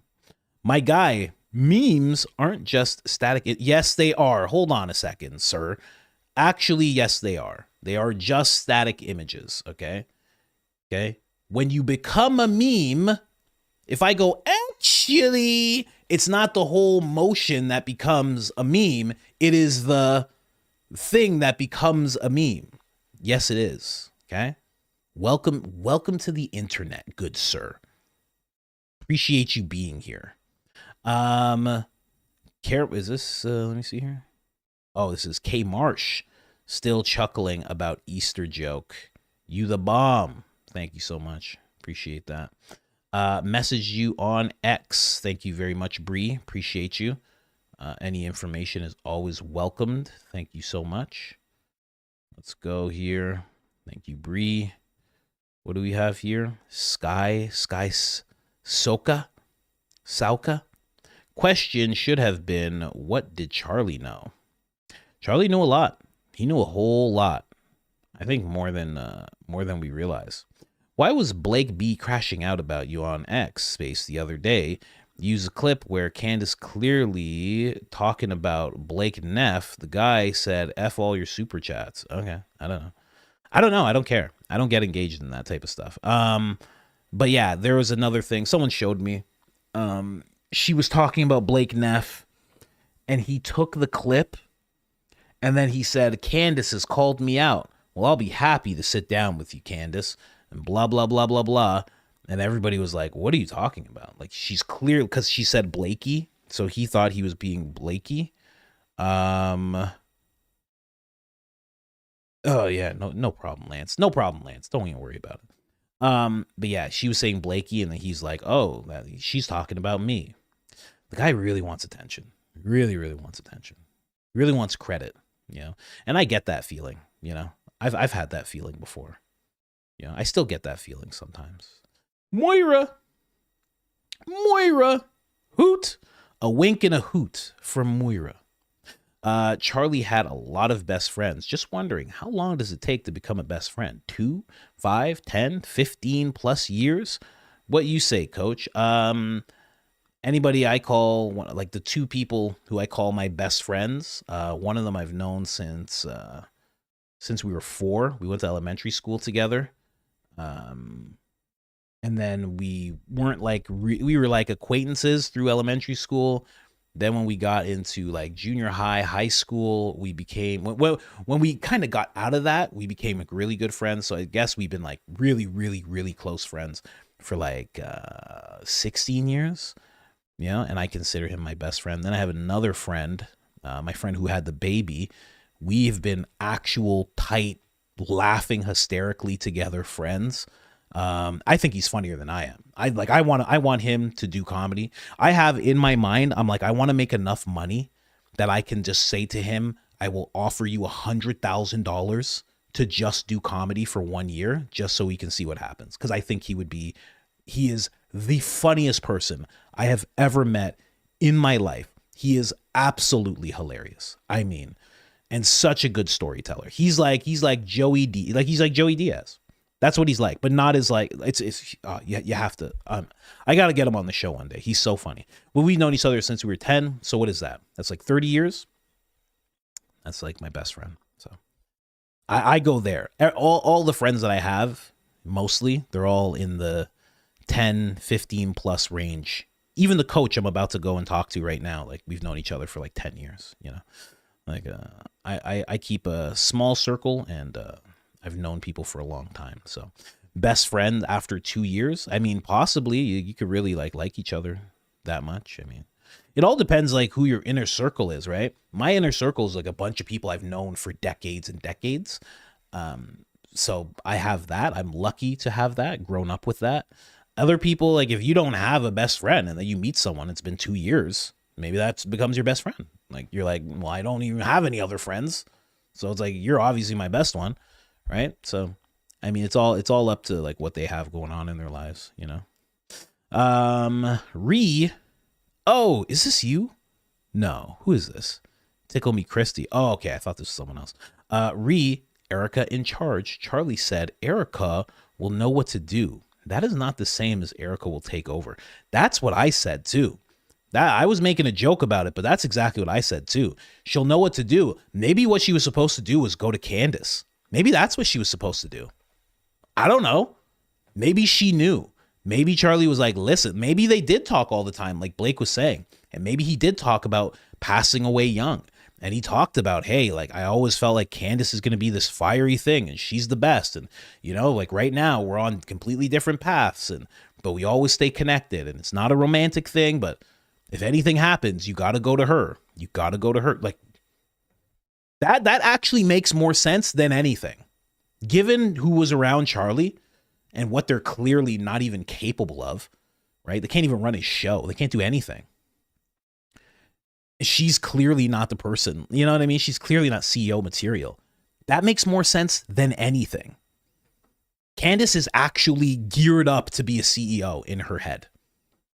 In terms of vision, where things can go. Replacing Charlie and speaking for 300 days out of the year, that's something that she could do. No problem. And keep it all going. Debate with people. That's something she could easily do. So yeah, that's exactly what my thought was too. It's like, maybe she's not doing what Charlie always told her to do. You know, Mad, you don't know Diddy sampled Matt Wilder. So I don't even know who Matt Wilder is. Like, why would I know that? I'm not a music buff like that, especially with Diddy music. Who cares about Diddy? Diddy's music's terrible. He didn't write any of it. I have friends with the last name Przekzuski.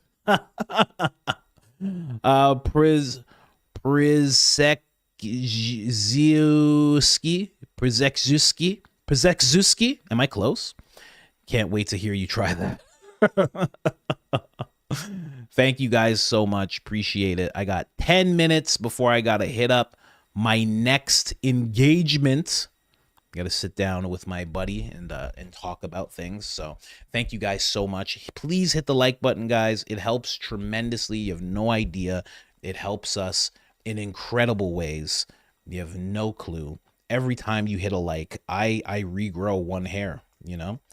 And I need a whole bunch of likes because I'm trying to have hair like Thor, guys. So please help out and hit that like button.